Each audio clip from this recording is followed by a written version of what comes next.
Chapter 547, Priest. The huge eye, which had its blacks and whites clear, appeared translucent. It floated quietly behind saturated, overlapping colors. Klein couldn't tell if it was hostile or friendly. At this moment, Klein remembered a passage from the sites in the spirit world. The ancestor of the Abraham family had said, "Try not to cross eyes with any creatures of the spirit world for more than 3 seconds unless they have already expressed interest in communicating with you. This is considered provocative behavior.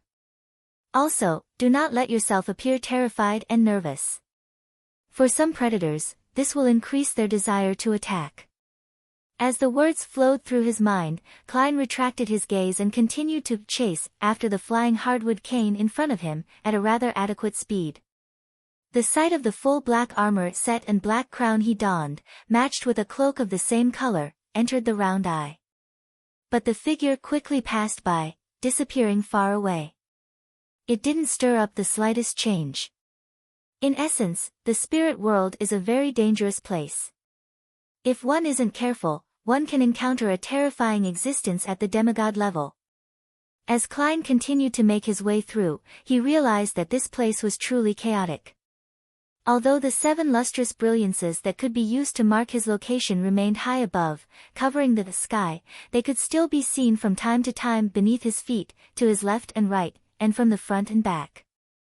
If not for his black cane, Klein wouldn't have been able to determine his bearings. Suddenly, through the faint fog of the void, he saw, on his left, based on a normal human being's concept of left, a floating castle. It was entirely black in color. Its spire towered, and it was covered with vines, extremely reminiscent of a Gothic style. At the top of the castle stood a translucent woman who was almost as tall as the castle. She was wearing a complex, gorgeous, dark, and gloomy black dress. She didn't have a head, and there was a neat cut by her neck. Her drooping hands held 4 blonde heads with red eyes. If one looked closely, they would find that these brilliant-looking heads were exactly the same. When Klein, who was disguised as the Dark Emperor, passed by, the 4 heads the woman carried blinked. Klein didn't respond as he flew forward as though he hadn't seen her. The woman slowly turned her body, letting the heads in her hand watch him depart. What kind of monsters are these? As the thought flashed through Klein's mind, he saw the black cane plummet rapidly. He hurriedly chased after it, once again experiencing the feeling of a free fall. About 8 seconds later, a faintly discernible collapsed building appeared in front of him. Outside of the building floated a spirit world creature which resembled a giant jellyfish. It extended transparent, sticky tentacles, and pulled the surrounding area into its own territory. At the end of each tentacle grew a white skull with deep eye sockets. It kept shaking as it floated about with light but slow movements. The black cane passed through the strange creature of the spirit world and hovered in front of the almost illusory collapsed building. Found it? Klein was delighted at first before he solemnly glanced at the giant jellyfish that was waving its skull. He made preparations for battle, but he didn't attack immediately. Instead, he tried to emit the profound dignity that came with the high level of the Dark Emperor card. His eyes indifferently stared at the eye sockets that were deeply recessed. After 3 seconds of frozen silence, Klein said, "Ancient Hermes," in a low voice, "Leave." The tentacles supporting the skulls twitched twice, then, the giant jellyfish slowly floated up, disappearing into the depths of the spirit world. This Dark Emperor card is still very useful. I was already considering throwing Mr. Azek's copper whistle. The descendants of death should still have some standing in the spirit world. Klein breathed a sigh of relief and descended, grabbing the black hardwood cane. Then, he fell into the collapsed building ruin, with a sense of anticipation. For him, even if the Church of Storms and the kingdom's military had found this place ahead of him and had taken away the most valuable items, he would still be satisfied as long as there were still some remaining. Even if there's nothing else, it'll be sufficient for me to explore in elven ruins and see what information they left behind. When Klein passed through an ethereal barrier that resembled a curtain, he felt the air around him suddenly become thick and heavy. A shimmering wave of light appeared around him, coming from the deep blue water that filled the area. At the bottom of the sea was an ancient, dark ruin. All the buildings had either collapsed or half collapsed. A huge pillar, carved with strange patterns and symbols, extended out from the middle.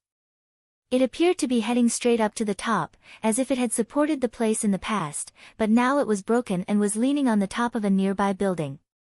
Klein recognized this place, as well as the pillar.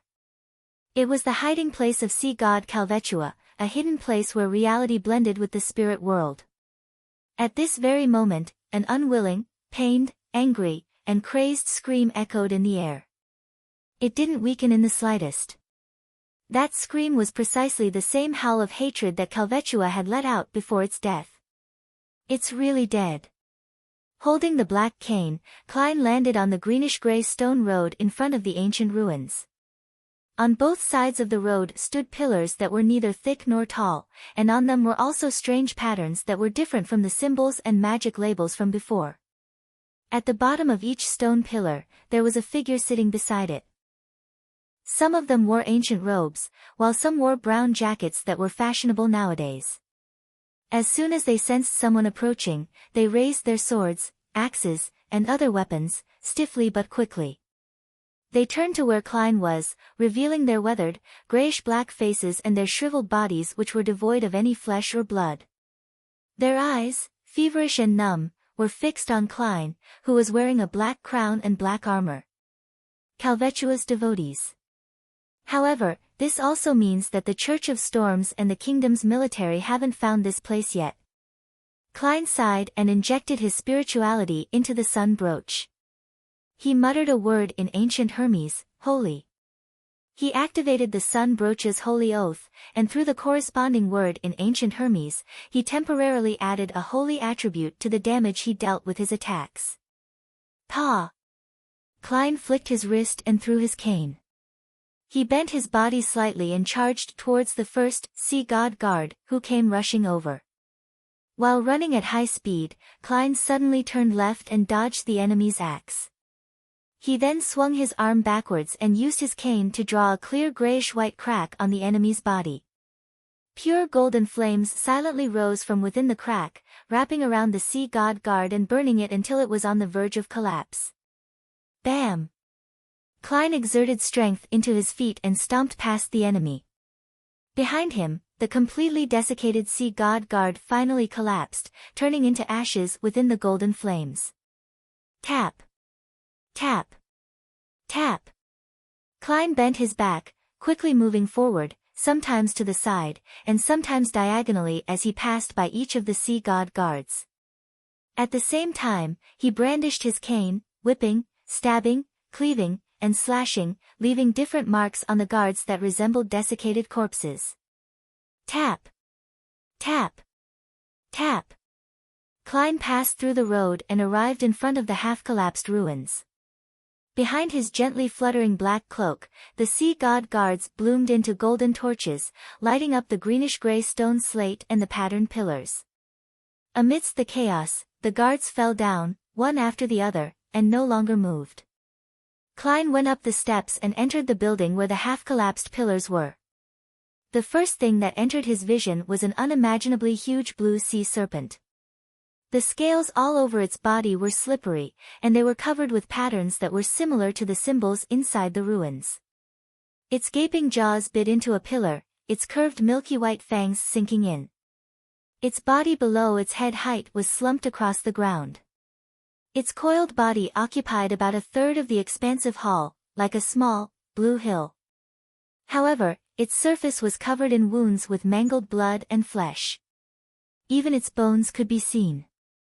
A mysterious cyan light had already gathered over its body as it crept slowly towards one of its fangs that was longer than a human arm. This caused the slightly curved sharp bones to slowly straighten up. Its dying cry reverberated in the air, causing Klein's corporeal spirit body to show signs of instability. At this moment, an old man wearing a clergyman's cap was lying beside Calvetua's body. His hair was gray, and his body was like a gray rock. He stuck his face tightly to the serpent's body, making incomprehensible sounds from his throat. His actions were an unknown. Around the gigantic serpent's corpse were desiccated corpses. They were similar to the sea god guards outside, but they were even more bizarre. Their stomachs bulged to the point of rupturing.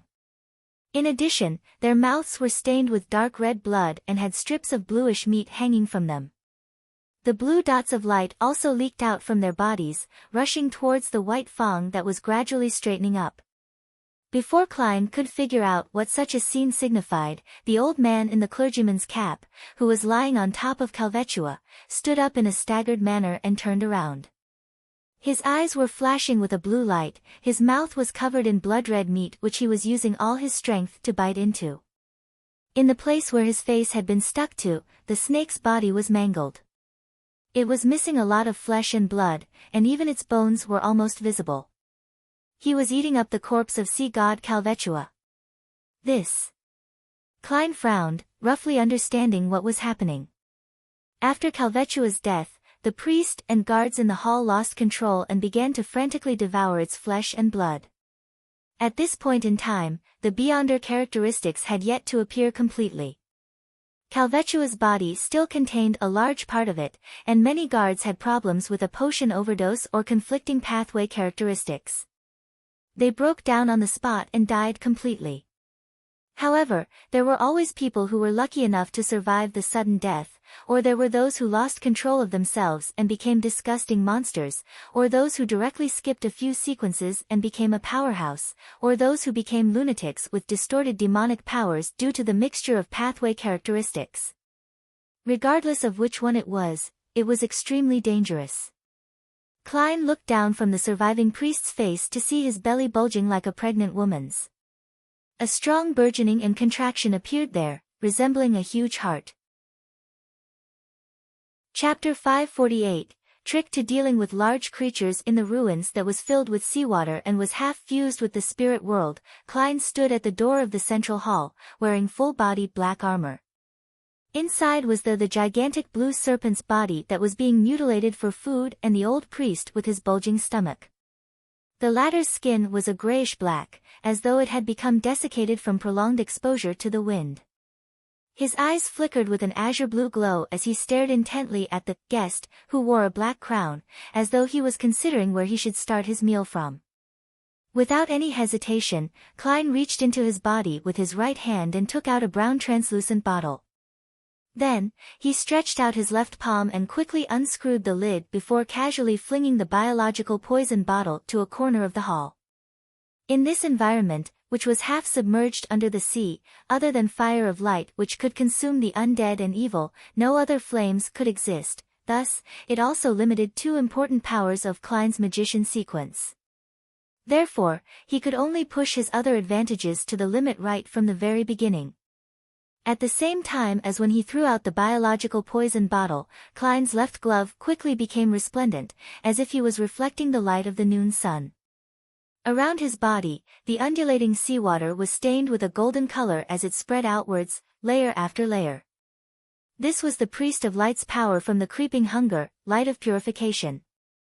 The old priest who had eaten part of sea god Calvetua's body was certainly not civilized and polite enough to just watch Klein prepare for battle in a chivalrous manner. The blue light in his eyes suddenly bloomed, and his bloated belly once again swelled. Howl! An ethereal, yet mournful sound came from his body, instantly covering the entire ruins. This voice was like the song of a nightingale, beautiful and also melodious at the same time. It was also cold and bone-piercing, one that penetrated right to the soul. Klein was frozen in place. Similarly, all his thoughts seemed like they had been blasted by extremely cold waves and instantly froze. The old priest's body swelled up in an instant, as if he was a resurrected Calvetua or a giant that had walked out of a mythical legend. One after another, blue slippery tentacles, all surrounded by silver lightning, emerged from under his ripped robe. They shot out and danced in the air, striking the stunned Klein. Sizzle! With a burst of silver light, Klein was sent flying before falling heavily at the doorway. The black armor on his body dimmed instantly and cracked, and he had subconsciously thrown the cane in his hand far away. His mind remained abnormally calm.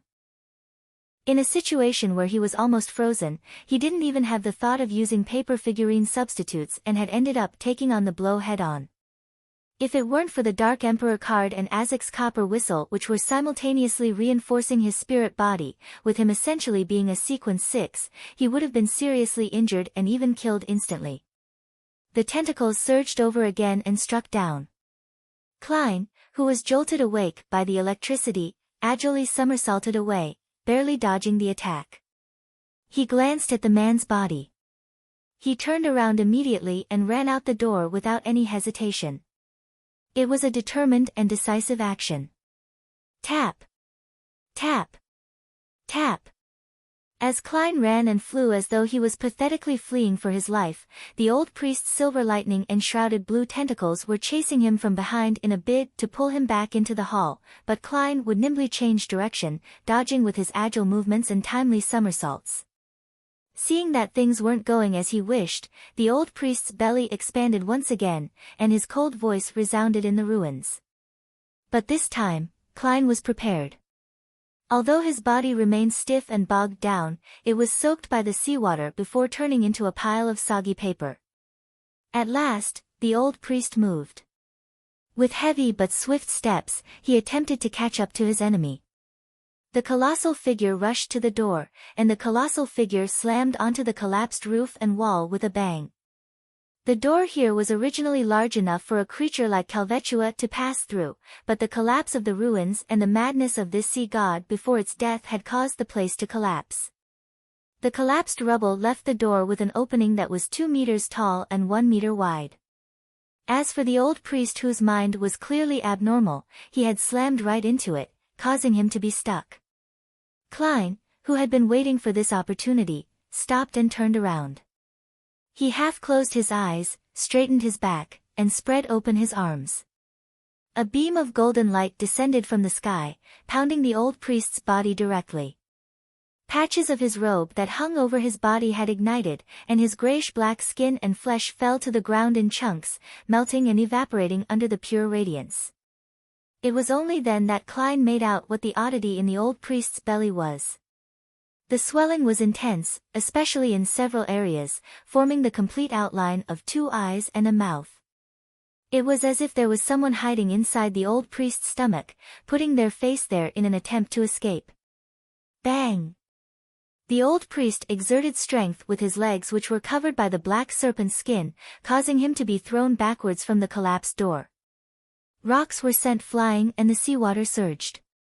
He finally broke away from the pillar of light, but most of his body was covered in hideous wounds caused by the collapse of his flesh. Even his face was filled with signs of melting. Tap! Tap! Tap! The old priest's blue tentacles flailed in the air, bringing with them silver lightning as they lashed at Klein from all directions. The face at his abdomen would occasionally make a sound that made the spirit body quieten down. Klein engaged in either running, somersaulting, circling, or calmly twirling around with his opponent. He would go in the opposite direction when his opponent headed in one, just like a wild dance between 2 people. During this process, he relied on paper figurine substitutes to withstand the ethereal, yet cold shrieking again and again. Occasionally, he would let out a roar and use a wraith's shriek to agitate the old priest, forcefully interrupting the face in his abdomen from producing any sounds. Time passed, second by second, and the crazy, old priest who had been keeping his hands down, suddenly raised them and pressed them against his stomach. He pulled with his arm, forcefully tearing the silhouette of the mouth into a gash. Blue pus gushed out of it as a dense array of sharp teeth grew out. With another roar, the seawater around him gushed towards the mouth, forming the terrifying whirlpool that Calvetua had previously created. Klein, who was dressed as the Dark Emperor, was sucked in, and the lightning tentacles around him were retracted, about to embrace him. Klein didn't panic, and the glove on his left palm quickly transformed, looking as if it was made of pure gold. While floating in midair, he stared at the face on the old priest's abdomen and the seawater whirlpool below him. His eyes suddenly flashed with 2 bolts of lightning. Interrogator's psychic piercing. The old priest suddenly froze as the face in his abdomen wrinkled, and the terrifying suction force from the whirlpool instantly collapsed. In the waves that were rushing backwards, Klein lowered his body and swam through the weak spots like a fish, dodging the random flailing of the blue tentacles. He rushed to the old priest's side amidst the constantly flashing silver lightning, and at some point in time, the color of his gloves had changed to a pale green. The muscles on Klein's back bulged as he threw out 2 punches, striking the old priest's thigh in the vicinity of his knee. Bang! Bang! Bang! Flesh and blood splattered from the cold-emitting punches. His right leg was covered in a thin layer of frost, and the surrounding seawater was completely frozen. This was a zombie's control over ice. As the old priest cried out in pain, he retracted his whip-like tentacles, illuminating the entire ruin with silvery light. At that moment, Klein wasn't greedy and stopped just in time. He continuously somersaulted backwards, avoiding the crazy attack that scorched the stone slabs on the ground. He stood up, and while the old priest was still frozen in place, the glove on his left palm once again glowed with the color of the sun. Klein straightened up and took a pose of praising the sun. A thick, bright, and holy pillar of light descended once more, enveloping the old priest in it. Klein saw the grayish-black flesh of his enemy quickly disintegrate. The skin of the face on his enemy's abdomen melted, revealing the situation inside. Inside the old priest's abdomen, the heart, stomach, intestines, and other organs were mashed together, forming the face of a sea serpent. Calvetua actually still has a little of its soul left. The will of a demigod is truly beyond my imagination. Klein somersaulted again, dodging the blue tentacle that thrust at him like a spear. Wrapped with lightning, the tentacles, which had been melted away by the pillar of holy light, stabbed into the ground, twitching, twisting, and squirming. The bright and clear light quickly disappeared, and the sinister serpent's face on the old priest's abdomen stubbornly opened its mouth once again. At that moment, the old priest himself had bent his waist and let out a fit of violent coughs. The effort on the serpent's face came to an abrupt halt.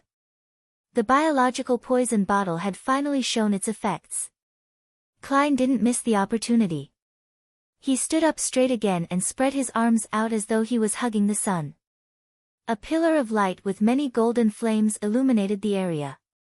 The old priest's figure first bent before shrinking, as if evaporating into thin air. The serpent face at his abdomen let out a shrill cry before completely vanishing. By the time the light dissipated, the old priest had returned to his original size. His bones had almost melted, with pieces of grayish-black flesh still hanging from his body. His aura quickly dimmed as his spirit rapidly disintegrated. Klein rushed over and, relying on his state as a wraith, began to channel his spirit. He wanted to confirm if the old priest was guilty of heinous crimes. He felt that he needed to maintain his bottom line, which was something he wished for and a precaution against corruption and madness. All of a sudden, he saw images of the old priest presiding over the living sacrificial rituals. Without hesitation, Klein reached out with his left hand to let the long-starved glove taste a delicacy. Flesh, blood, spirituality, and bone quickly surged into the gaping mouth of his palm, along with specks of blue light that came with some darkness. During the spirit channeling, Klein confirmed that the old priest was previously a soul assurer. His potion formula and Beyonder ingredients all came from the Church of the God of Combat from the Fasak Empire. And by the time he became a sea god guard, he had already lost his mind and could only obey orders. After the death of Calvetua, he had followed his instincts and eaten the flesh and blood of the deity he believed in, and in the end, the conflicting characteristics turned him into a monster. Just as creeping hunger was satiated, all the Beyonder characteristics on the ground suddenly stirred, turning into a hurricane and sweeping into the hall before plunging into the white fong that was no longer curved. When Klein looked over, he saw that Calvetua's remnant corpse had completely collapsed into something that resembled mud. As for the serpent fong which had absorbed all the Beyonder characteristics of the area, it had become a short scepter, quietly embedded in a half-collapsed pillar. On the tip of the white scepter, there were many tiny blue gems embedded there. Some of them died in black and others with the light of dawn. Seeing that creeping hunger was satiated, Klein rushed into the hall, cautiously approaching the scepter. Before he really came into contact with the scepter, he heard layers of illusory prayers ringing in his ears, and he saw illusions. He saw worshippers prostrating and praying, as well as members of the resistance crying over the shattered statues of their god. Chapter 549, High Elf. As the layered sounds of the illusory pleas rang in his ears, Klein felt as though he possessed a corporeal body. The deepest part of his head throbbed with pain, so much so that he yearned to slam his head into the wall to alleviate the pain with more pain. The scenes of different people praying to him made him feel an uncontrollable and abnormally terrifying sense of dizziness. It was as if he was walking the edge of a deep abyss and could fall down at any moment. It was only because he had his spirit body reinforced with the Dark Emperor card and Azek's copper whistle, as well as being accustomed to being prayed to, which had prevented him from losing control straight away like other non-demigod beyonders. They would have already collapsed to the ground in pain, turning into a monster or erupting into a mess of flesh and blood. All of the Beyonder characteristics in this area have combined together to form a sealed artifact with the help of the Serpent Fang. Moreover, the degree of danger and negative effects have far surpassed that of a Grade 2 sealed artifact. Klein didn't rashly move forward but instead took a few steps back and left the area where the praying voices were concentrated, to ease the pain and dizziness that would have caused his spirit body to collapse. He stood next to Calvetua's mashed body, which resembled slush, and he stared at the white scepter that was embedded in the half-collapsed pillar. He considered how he could take it away. At the same time, he naturally chose a name for the sealed artifact, Sea God Scepter. Yes, from the feelings and reaction just now, I can barely get close to it and pull it out, but I can only last a few seconds. There's no way for me to hold it or use it. However, it doesn't matter.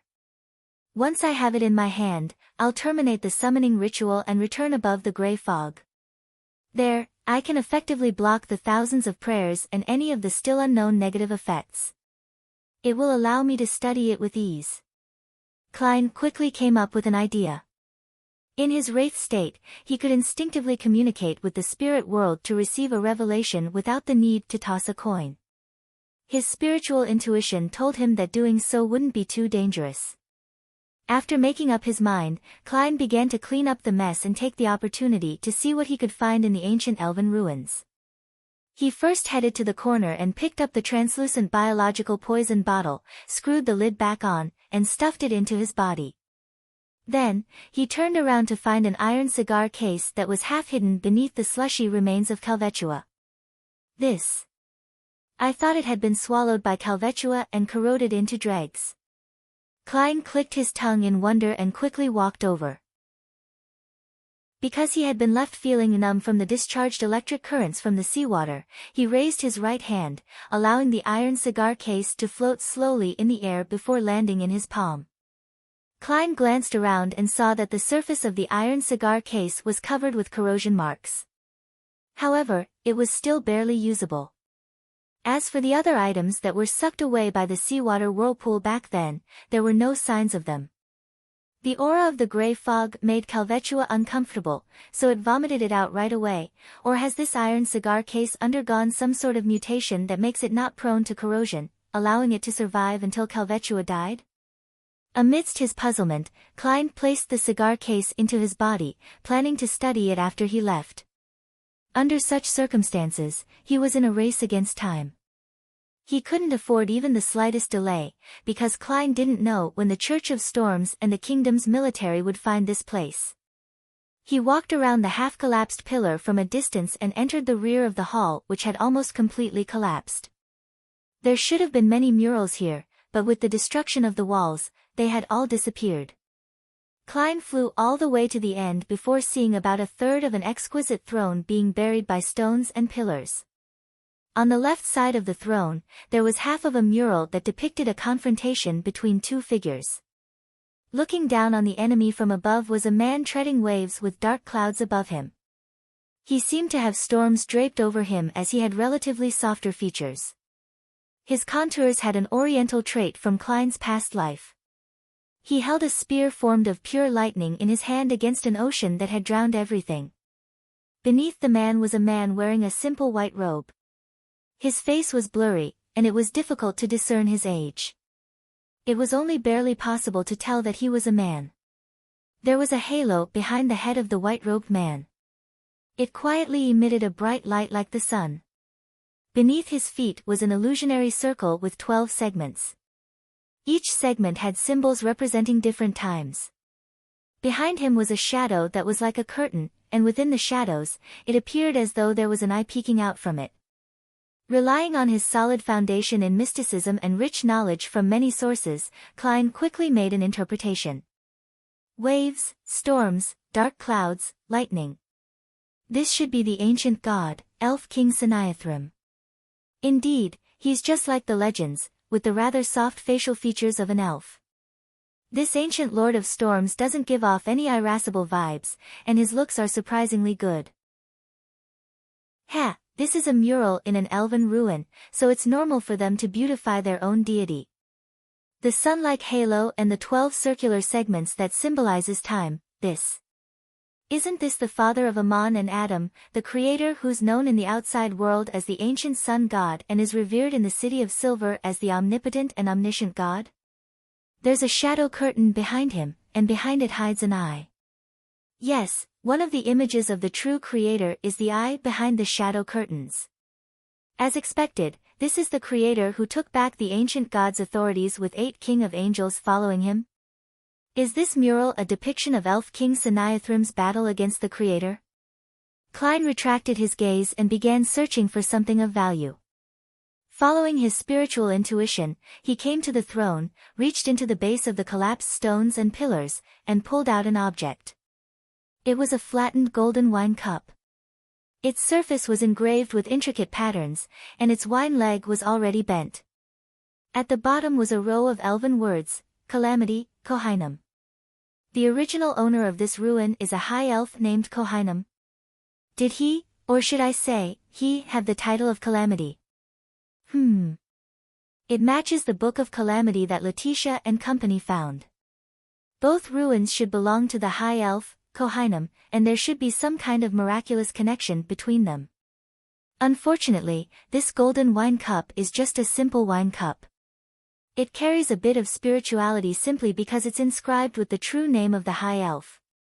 If Kohainam hadn't fallen, just a real name would imbue the wine cup with extraordinary powers. What a pity. Klein initially judged that Kohainam was completely dead because sea god Calvetua had inherited his powers.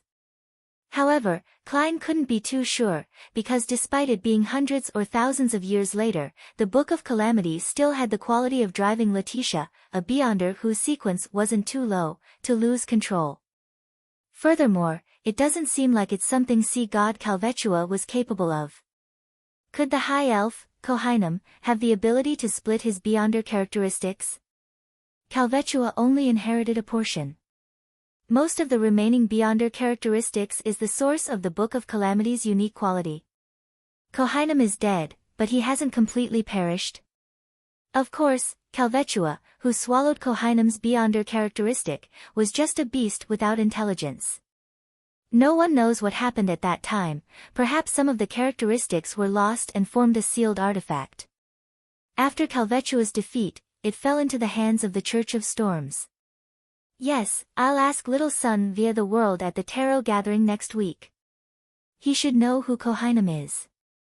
Actually, there's no need to ask, he'll be offering 2 pages of ancient god legends. Perhaps there might be a detailed description of high elves next time. After thinking it through, Klein stuffed the wine cup into his body.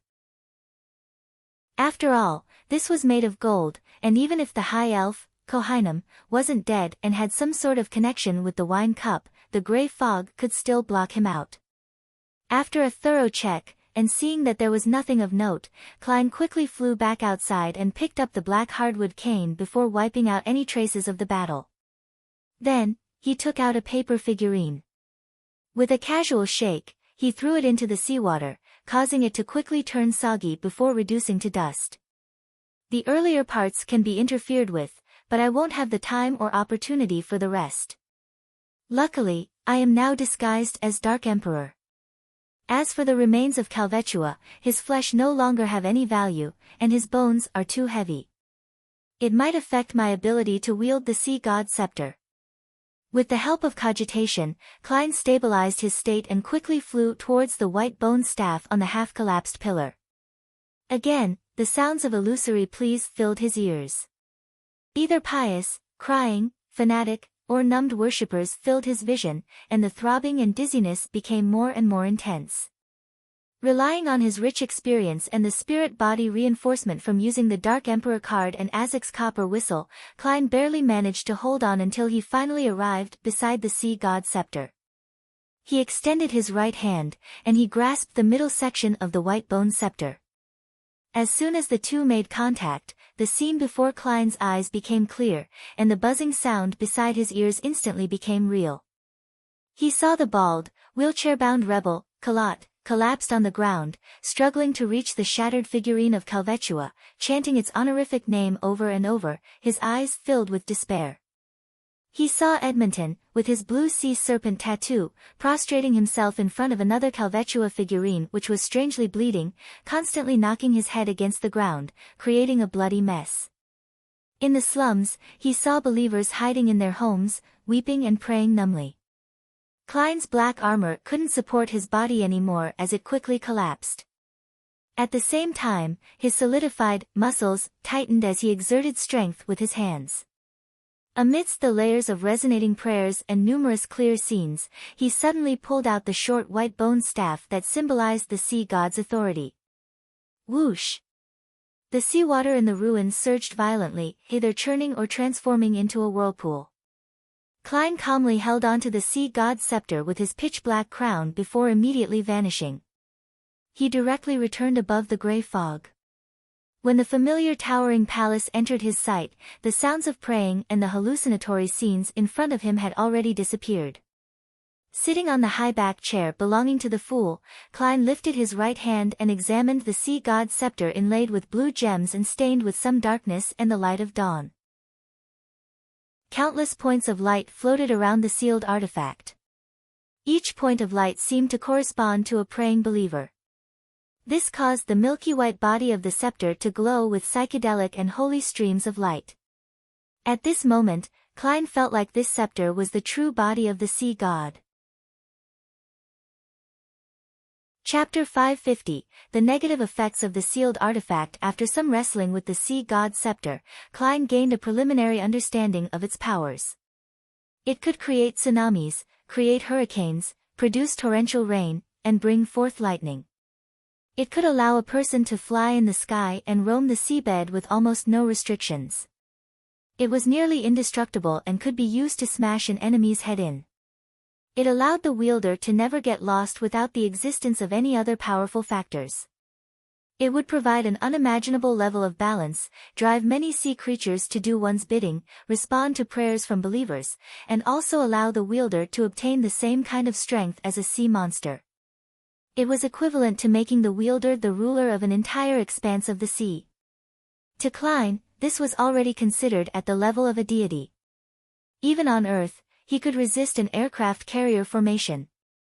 Although he was sequence 6 with plenty of pragmatic beyonder powers, making him a genuine powerhouse, a legendary figure, in the eyes of ordinary people, he was still weak in essence.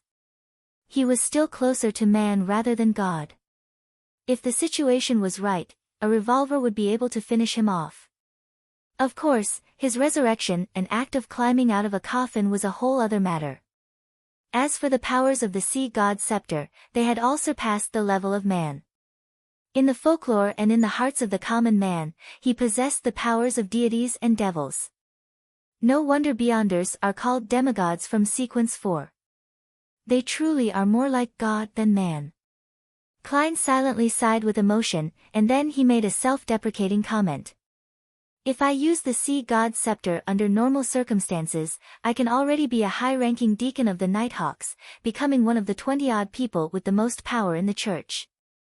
If Ince Zangwill didn't have 0-08 and was at sea, I could immediately seek revenge on him. There might even be a small chance of success. But can I use the sea god's scepter normally? No. Klein had already discovered that the negative effects of the sea god's scepter were staggering. In the Church of Evernight, it could easily obtain the evaluation of a Grade 1 sealed artifact, and countless researchers would have to die to figure out the best sealing and usage methods. The sea god's scepter had a total of 3 negative effects. First, it made the wielder irritable, making them prone to anger and turning rash as a result. Second, it periodically froze all thoughts of biological creatures in a certain range before draining their blood, including the wielders. As for how huge the range was and what the exact period was, Klein, who wasn't a professional researcher, couldn't give a precise description. He could only give a rough estimate that the range was from 600 meters to 1 kilometer and the period was 20 minutes to 35 minutes. Third, it would gather and display the prayers of worshippers, both audio and visual. This very easily caused a non-demigod wielder, who had a lacking spirit, to break down and lose control. The first negative effect is still alright. If I were to only use it for a short period of time, the anger and irritation would still be acceptable. To put it simply, I'll just end things rashly with such a powerful sealed artifact. For the third, there's actually a way to avoid it. The sea god's response to its believers must have a distance limitation. That is to say that beyond the Rørsted archipelago and the nearby sea regions, there would be no signal, so one wouldn't be influenced by it. Yes, if it's constantly placed above the gray fog, I believe this can break the distance limitation. The prayers' voices and scenes would be screened, turning into points of light. It wouldn't affect me in any way. I can then choose whether to reply, who to reply to, and how to reply. And when replying, I can use the powers of the sea god's scepter. The biggest problem is the second one. I myself am fine. As Dark Emperor, I'm considered a wraith, I wouldn't have blood, so there's no need to be afraid of being sucked dry. However, the surrounding creatures will be in trouble. After all, it doesn't distinguish between friend and foe.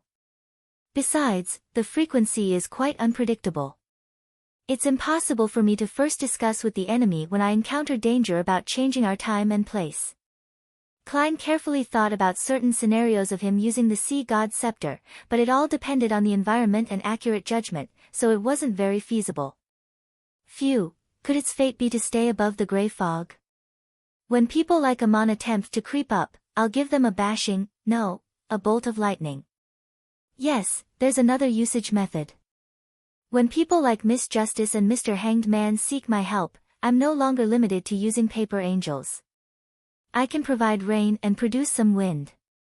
Of course, this can be done like the purifying powers of the sun brooch, using the paper angel as a vessel. On some serious thought, I can fully appear like a true demigod above the gray fog, with the help of the sea god scepter. Klein's mood gradually became better, as he had discovered that the sea god's scepter wasn't completely unusable at the moment. It opened up many more options and avenues for him. He withdrew his attention and once again looked at the white bone scepter with the blue gems embedded at the top.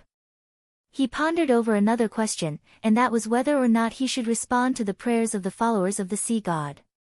Calvetua is already dead. There's no need to give those people another target of their faith. But, even if the living priests and high-ranking members of the resistance notice the abnormality and no longer receive any responses, they still wouldn't accept the worst outcome for a long period of time. People will often hold out hope and are accustomed to comforting themselves and hypnotizing themselves. This is especially the case when they're in a perilous situation with no hope to be seen. Just like the City of Silver, after 2,000 years, they're still consecrating the Creator, believing that they had been abandoned and that they would receive a response one day. That is to say that the fervent believers of the sea god will not stop their live sacrifices just because they didn't receive a response, being unconvinced that Calvetua has already perished. Instead, they will become worse, hoping to gain the favor of their god. Without years of promotions and setbacks, it will be difficult for them to realize the truth. Without the support of a native deity like Calvetua, the resistance would probably fall entirely into Faisak's or Intis's camp. At that time, they would most likely be driven to do inhuman things, such as attacking places where civilians gather, or to make children who still retain their innocence act as meat shields. I need to give them some guidance. I need to tell them what the correct way of practicing their faith is, but I should only help them without burdening myself. I'm not responsible for saving their fates. Klein gently rapped the edge of the long, mottled table and suddenly chuckled. Wasn't I supposed to act? Sea god Calvetua is quite a good target. I wonder if I'll get any feedback with the gray fog's interference. Heh, I have to give it a try to figure it out. Klein quickly made his decision, feeling strangely refreshed. He deliberated for a moment. First, he conjured a necessary scene, then he held on to the sea god's scepter, spreading out his spirituality before touching one of the points of light. In a hidden cave in the forest of Blue Mountain Island. The bald rebel, Kalat, fell from his wheelchair, his eyes filled with despair and confusion as he crawled towards the shattered figurine of Calvetua in front of him. He vaguely sensed something, but he was unwilling to believe it. This meant that all of his persistence, all of his sacrifices, and all of his pain would become meaningless. No, he screamed silently as he constantly muttered the honorific name of sea god Calvetua in an attempt to get a response from the deity. With his elbows on the ground, his fingers reached into the soil as he moved towards the front of the shattered figurine 1 inch at a time. He picked up the head of the sea serpent that was carved out of stone, and he found that its eyes had collapsed inwardly to become a strange black hole, and its fangs were falling off one after another. Kalat seemed to freeze, the light in his eyes seemingly vanishing. It was at this moment that he suddenly saw a blurry figure. Behind the figure was a dark blue tsunami surging into the sky and streaks of silver lightning that branched out like tree branches. Amidst his shock, Kalat instinctively lowered his head, an unimaginable sense of joy surging inside him. He saw that the figure's feet were surrounded by waves, and there were hurricanes swirling around him. The figure was majestic and holy, high and almighty. Then, he heard a calm and magnificent voice. I have returned. As his voice echoed in the air, Kalat teared up for some inexplicable reason. 10 minutes after Klein left the bottom of the sea ruin which was half merged with the spirit world. The seawater that filled this place suddenly churned and flowed backward. In just 20 to 30 seconds, the inside of the elven ruin was so dry that it resembled dry land. A fresh hurricane blew in, bringing in breathable gas. One figure after another descended from the hurricane, and leading them was a tall and brawny middle-aged man. He appeared to be in his 40s with a face with firm and deep lines. His accentuated muscles filled with loose storm priest robes. He was none other than the Church of Storm's cardinal, Archbishop of the Rorstad Sea, high-ranking deacon of the mandated punishers, Sea King John Cotman. He had a pair of deep blue eyes, and his hair of the same color was twice as thick as a normal person's. They were like small worms or tentacles. Behind John Cotman were a number of mandated punishers and military personnel. They examined their surroundings expectantly and cautiously, not letting their guard down because of the demigod's protection up ahead. At this moment, they heard a snort, and they were immediately swept up by a hurricane, arriving at the doorway of the ruin in one fell swoop. They saw a huge sea serpent reduced to a sludge of flesh and blood, with its bone exposed. Other than that, there was nothing else. Who is it? John Cotman suppressed his anger and growled. As he shouted these words, a sea wave crashed down from above. The sea wave reverberated in the half-collapsed hall, quickly calming to form a windless lake. The surface of the lake reflected the scene from before, an indiscernible figure pulling up a short white staff inlaid with blue gems, causing the sea to churn and the ruins to quake. John Cotman took a deep breath and turned his back to the crowd. Find him. At that moment, Klein had selected a dozen or so believers to respond to, each of whom was relatively important, mainly by giving out a new covenant. I have returned, when the past is pardoned, I will redeem you. First commandment, thou shalt not sacrifice unto me living human sacrifices. Chapter 551, the 10 Commandments. Second Commandment, Thou shalt not use my name in vain. Third Commandment, Thou shalt have no other gods before me. Fourth Commandment, Honor thy father, thy mother, and thy children as you love me. Fifth Commandment, Thou shalt not commit adultery. Sixth Commandment, Thou shalt not kill the innocent. Seventh Commandment, Thou shalt not bear false witness, frame, or violate contracts. Eighth Commandment, Serve me with your heart, not with your offerings. Ninth Commandment, Those who have committed lesser wrongdoings, first atone for your sins before seeking forgiveness. 10th Commandment, Honor my name by helping your compatriots and companions. One commandment after another echoed in the ears of the bald rebel, Kalat, causing him to completely prostrate himself. He held his head close to the ground, uncontrollably trembling slightly with reverence, fear, and excitement. As a mid-sequence beyonder, a rebel who had once been educated in the Faesak Empire, he had sufficient insight to understand that the worship of the sea god was based more on fear of powerful forces, fear of the fearsome natural risks that mankind faced, and many rituals that retained primitive bloodshed, a backward faith that reveled in inhumane and uncivilized practices, something that would be eliminated sooner or later. However, the faith he had developed since he was young had made him afraid to go against the divine revelation. He could only bury the idea of modifying the ritual process deep in his heart and avoid the parts which conflicted with his own wishes as much as possible. Now, the sea god's sudden change left him extremely delighted. It was as if he could see the so-called primitive totem that outsiders claimed it to be, evolving into a true god. Blessed are we, blessed are the rebels, blessed are the true believers.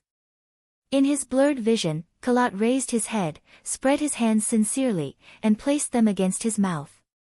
I will abide by your teachings as if I am praising your name. The blurry figure in front of him disappeared, the magnificent voice by his ears vanished, and the scene in the cave returned to its original state. However, Kalat knew that everything was no longer the same.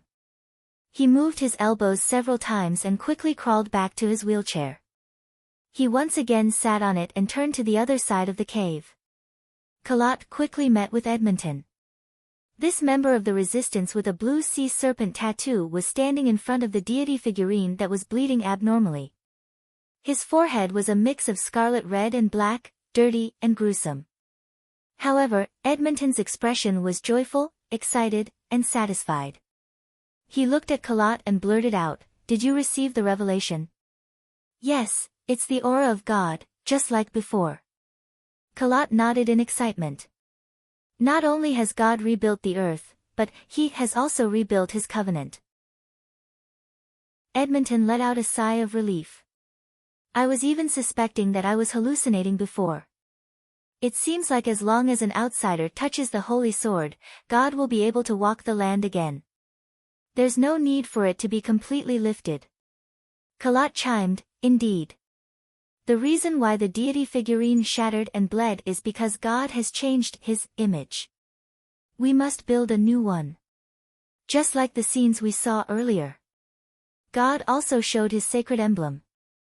Above the symbol of the waves, there was a scepter in the shape of lightning, surrounded by strong winds, Edmonton said as he recalled. Kalat immediately patted the armrest of his wheelchair. Let's find the high priest right now. He should have also received the revelation. We will usher in a new world. Above the gray fog, Klein put down the sea god's scepter and rubbed his temples in exhaustion. He had noticed a problem earlier. The sea god's scepter could respond to ritualistic magic, which meant that it could provide a certain amount of strength to help the worshipper complete the ritual and achieve their goals. However, it could only be concentrated within his domain and could not exceed the limit. Whatever could be done was relatively limited. For example, the Evernight goddess could use a method of influencing fate to let her believers naturally obtain the money they needed and pay their debt. As for the sea god's scepter, it could at most produce fake money on the altar, and after a while, it would become ineffective and return to its true form.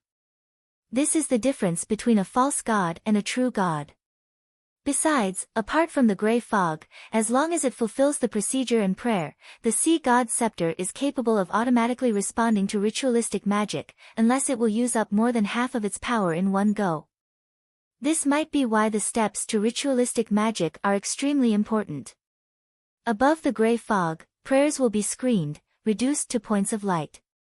The sea god's scepter is unable to automatically respond, hence, requiring me to manually handle them. This makes it relatively troublesome. It's impossible for me to stay here all day. Of course, there's also a benefit to it, as long as the prayer doesn't have any mistakes, and it is accurately pointed towards the sea god's scepter, regardless of how perfunctory the ritual is, they will be able to receive a response. The only criteria is that I'm in a good mood. I'll think of a solution when I'm free. I'll make it so that even if the sea god's scepter is above the gray fog, it will be an automated answering machine. Produce a paper angel? That's useless, as it doesn't have any soul injected into it. Make a mechanical and rigid puppet to handle the repeated and trivial ritualistic magic? I wonder if a Nimblewright master has powers related to this. At the very least, Rosago only showed traits of controlling a person like a puppet. As Klein's thoughts slowly settled, his eyes moved to the iron cigar case.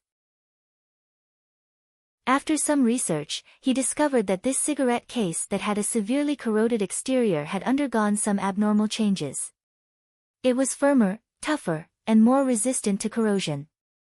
However, it was still within a comprehensible and acceptable range of normal humans. It isn't equipped with any special properties. However, if it were placed here for a few years, decades, or even longer where it holds beyonder characteristics and mystical items, perhaps it could really evolve into a sealing case whose effects would gradually fade one day. The corner of Klein's mouth twitched, and he turned his head to look at the junk pile in the corner. They were covered by the gray fog, almost blending in with the surroundings. Heh heh. Klein laughed dryly and looked away. He fiddled with the crushed golden wine cup again, confirming that there was nothing wrong with it. After doing all this, he entered the real world and summoned himself once more to bring the sun brooch and other items back to his room in the inn. At this very moment, the clouds in the sky had disappeared, and the moon was scattering its crimson tranquility. The entire city of generosity, Byam, remained asleep in its dreams. 9 a.m., Cathedral of Waves. Alger was summoned, and by using the excuse of a confession, he once again met the diocese bishop, Chogo. Look for this person. Chogo handed over the portrait in his hand. Another mission. What's going on recently? Alger muttered in his mind as he unfolded the piece of paper. When he saw the contents of the portrait, he almost couldn't control his laughter. It was impossible to tell if the figure in the portrait was male or female, or what they looked like. How was he supposed to find them? In a split second, he thought of something and didn't try to hide his change in mood. Instead, he deliberately blurted out, "Who is this?" The portrait depicted an unusually blurry and mysterious person, with no characteristics that could be used to aid in a search. There was no such mission yesterday. A sudden demand to pursue this person this morning. What happened last night? Calvetua perished completely. With that happening, the church and the military would definitely search for its remains. Saimim Island is the clue. This person took away the most important item ahead of them. Who is this person? Alger's heart skipped a beat, and he almost didn't dare meet Chogo's eyes. Chogo nodded. A dirty, despicable thief.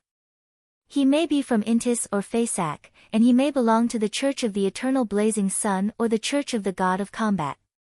Someone from Intis or Fasak, or someone from the Church of the Eternal Blazing Sun or the Church of the God of Combat.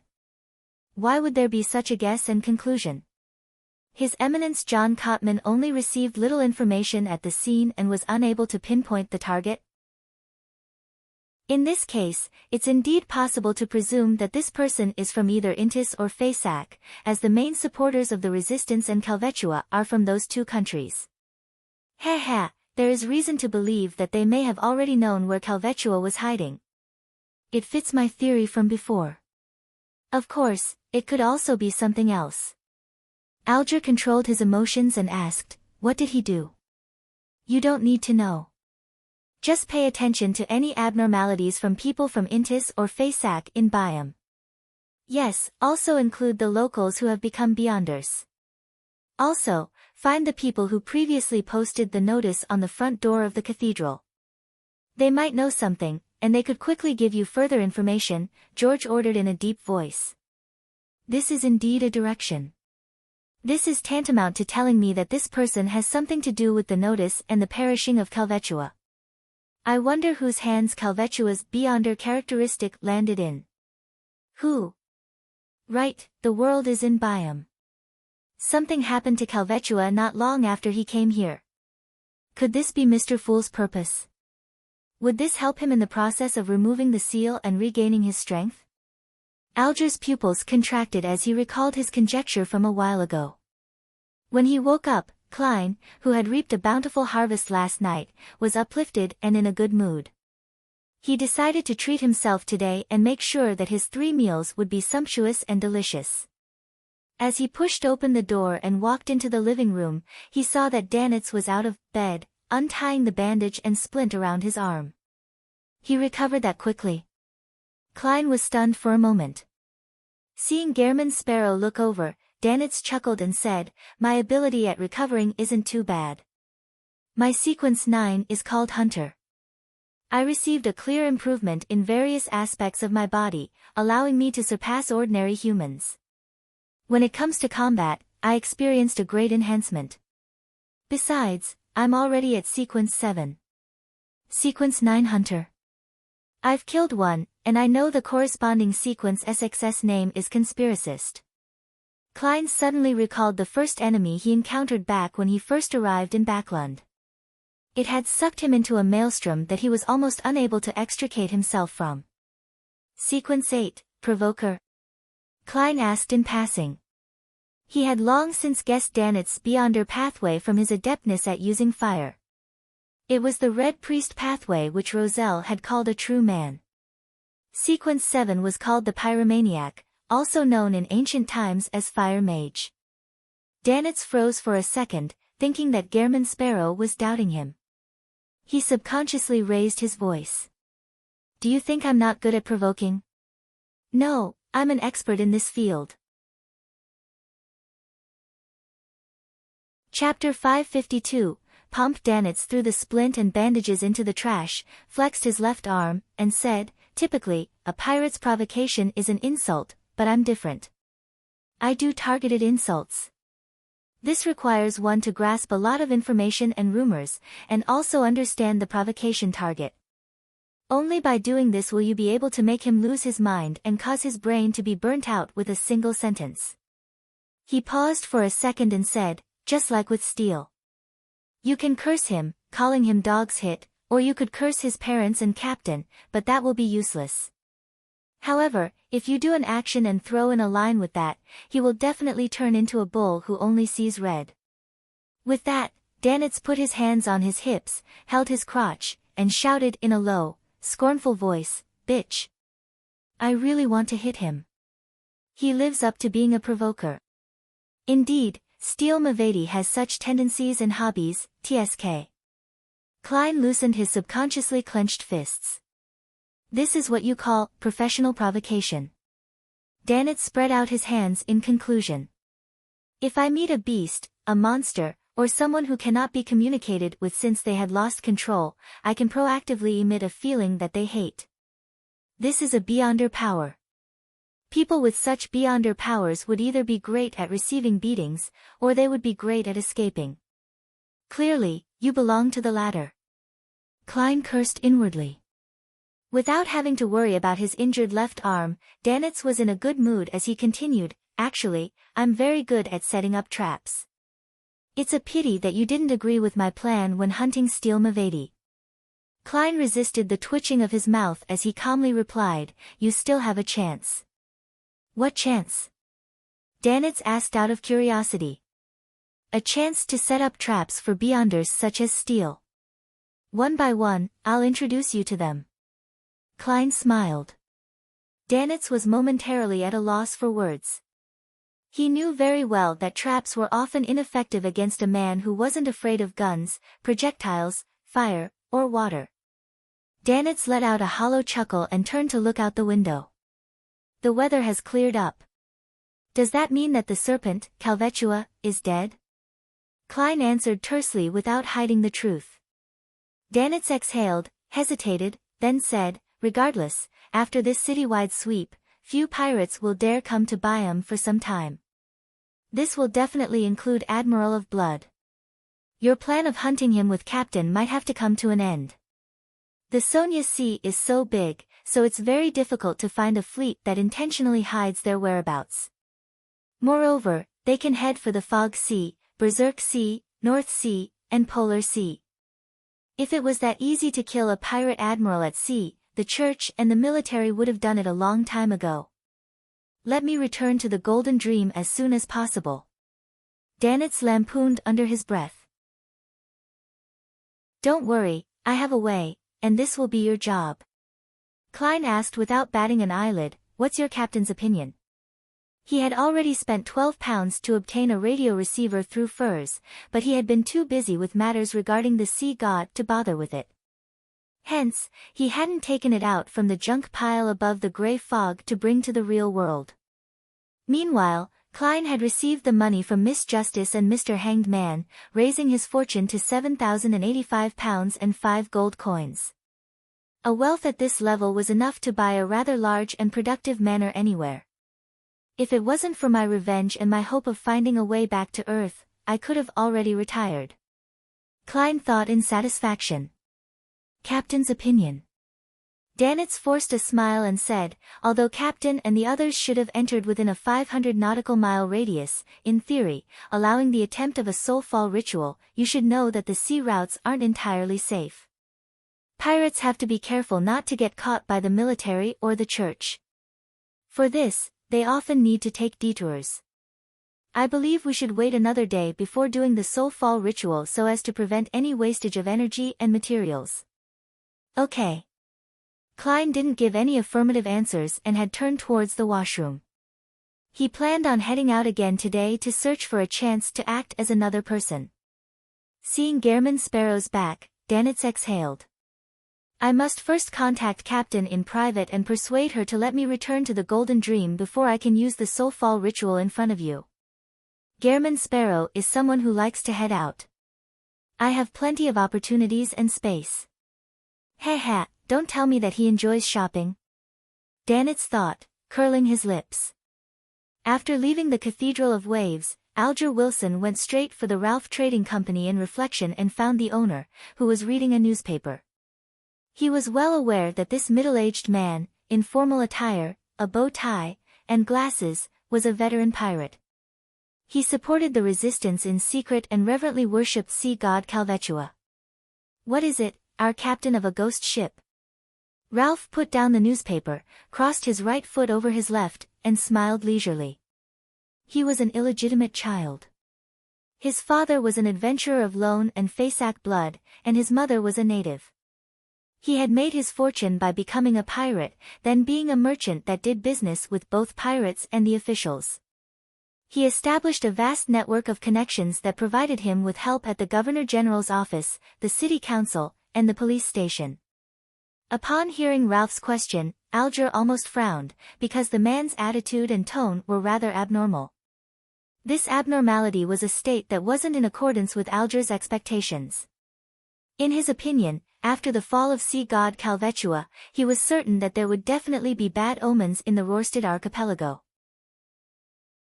The pious believers would definitely sense that something was amiss, either feeling apprehensive or downcast, so how could they still be so relaxed and natural?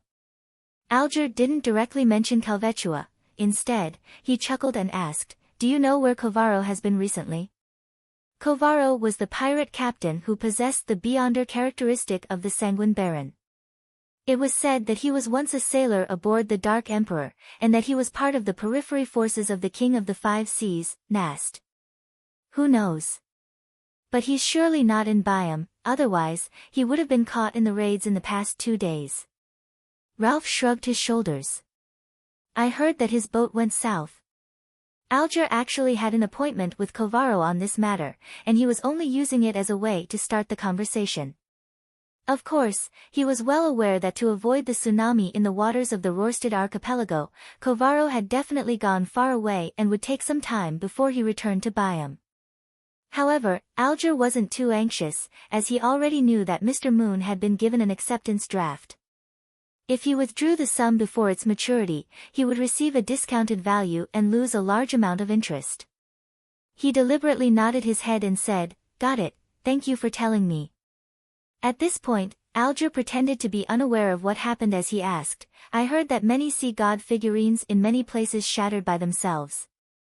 He hadn't witnessed any instances of this himself, but he could make a reasonable deduction based on the church's archives. In many of the colonial islands and countries of the southern continent, more than one or two false gods like Calvetua had been finished off by the 7 churches. What happened after their deaths had already long been recorded in the archives.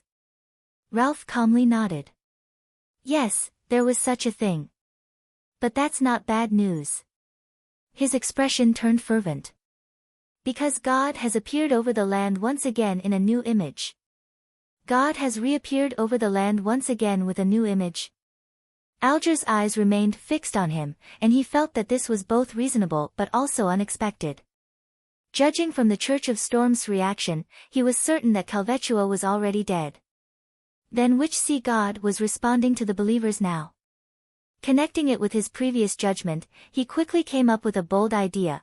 Is it an embodiment of Mr. Fool? He used sea god Calvetua's perishing to create a new identity. He can release his powers through the seal to directly affect an identity in the real world. Is this the real reason for the world to come to Byam? Hiss, Mr. Fool really does things with pomp. Alger secretly swallowed his saliva and suppressed his excitement. In the Wind of Azure Inn, Klein, who had yet to leave, saw the stack of cash Captain Eland handed him. Here is your reward for a total of £100. He didn't mention how much Gehrman Sparrow and Danitz each received, but he gave a total amount. As for how exactly they would split the reward, that was something he left to them. The military is really generous.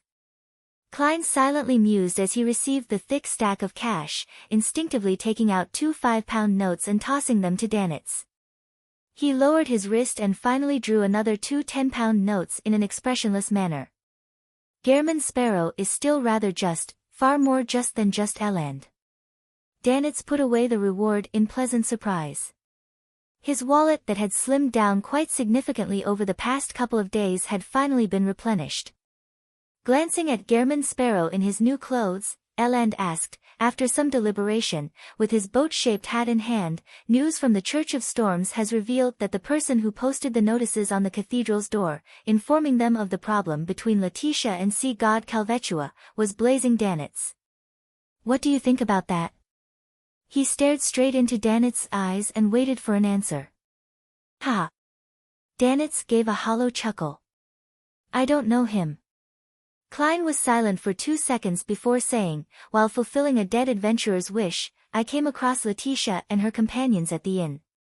Snakes invaded our place in the middle of the night, but they easily resolved it. After returning to Byam, I went to purchase some items from the resistance and discovered that they had taken out their holy sword. Furthermore, there were 2 mid-sequence Beyonders guarding that small base. I felt a crazy will invade my body just by making contact with that holy sword for a moment, and I had nearly lost control on the spot. They were still after Letitia. What Klein said was the truth. It wasn't the entire truth, but it was enough to infer the contents of the announcement. Even if the kingdom's military and the Church of Storms were to investigate further, they would only be able to unearth the fact that Gehrman Sparrow could change his appearance. After listening carefully, Eland sighed and smiled. If there are such things in the future, you don't have to post notices in the middle of the night. You can come find me directly. This will allow you to reap even greater rewards. He stood up, put on his hat, and said to Danitz, I heard that the bounty for blazing is going to rise again. Chapter 553, Danitz's Hard Work Bounty. The muscles in Danet's cheek twitched as he forced a smile, pretending that he wasn't blazing and that he didn't care. When Ellen left, he turned sharply to face Gehrman Sparrow and said, "I think we should move to another inn." "No, we'd better leave Byam as soon as possible. If I'm worth a bounty of more than 5,000 pounds, I won't be safe anywhere. The pirates and adventurers who are at the same level as me would definitely rush over like sharks smelling blood. Prey that they can finish off while also proving themselves and giving them a high bounty are always very popular. They're worth no less than treasure." Danet suppressed even more of his inward shouting. Klein didn't agree or disagree, he slowly smiled. "Are you worried that your bounty will be too high?" Danet nodded heavily, finally feeling as though the madman, Gehrman Sparrow, was finally saying something sensible. "Besides hiding, there are other solutions," Klein said as he walked over to the coat rack. "What are they?" Danet asked subconsciously. Klein took off his half-top hat and put it on his head. "Raise your sequence. Let your strength match the bounty." He put on his coat, twisted the handle, and walked out of the suite. "Raise myself to sequence 6. Become a conspiracist." Danet paused for 2 seconds, then he frowned and grimaced. When he consumed the sequence 9 Hunter and sequence 8 Provoker potions, he didn't find it much of a problem. In fact, he began to long for finding the legendary treasures, obtain mid or high sequence formulas and their corresponding materials to advance to a demigod, and then become the new king of the sea. However, the intense pain and discomfort brought to him by the pyromaniac potion had left him in fear and apprehension. He didn't dare believe that he nearly lost control despite strictly following his captain's instructions of constantly provoking his opponents. This forced Danet to consider whether or not he was fine just getting rich so that he could return to Intis a rich man. He stood there, troubled for several minutes.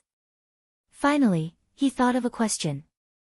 "Even if I want to advance by consuming a potion, it's not something I can do in a short period of time. I'll still have to find the formula and collect the ingredients. It wouldn't be an easy task, and the new bounty might be released tomorrow or even today. So, I must change inns and leave Byam as soon as possible." After Alger left the Ralph Trading Company, he casually went to a few places to inquire about the situation. When it was almost noon, he received a new report from the Church of Storms. It's confirmed that the person who posted the notices at the door of the cathedral is Blazing Danet. Pay attention to his whereabouts. Blazing Danet. Alger held the slip of paper in his hand and ruminated over the name silently. The corners of his mouth curled up, and he no longer had any doubts in his mind. With ease and certainty, he felt confident about going out to sea to hunt for materials. This was because his quest would happen at sea and because Mr. Fool has a new identity, Sea God. Having missed the morning's blue star, Danet waited until 4 in the afternoon to attempt the soulfall ritual while Gehrman Sparrow was out. He drew the God of Knowledge and Wisdom's sacred emblem with familiarity, an omniscient eye on an open book, with the appropriate altar set up. Inside the wall of spirituality, he lit a candle and picked up the lavender and mint extract before dripping it onto the still burning flame. A refreshing fragrance filled the air, and Danet burned several more herbal powders. Having done all this, he took a step back and said in ancient Hermes, "I pray for the power of knowledge, I pray for the power of rationality, I pray for the God of wisdom's loving grace, I pray that you allow me to communicate with the spirit of Edwina Edwards, the teacher who pursues knowledge, the researcher of spirit world creatures, Vice Admiral Iceberg of the Seas, who hails from Lemberg." Whoosh!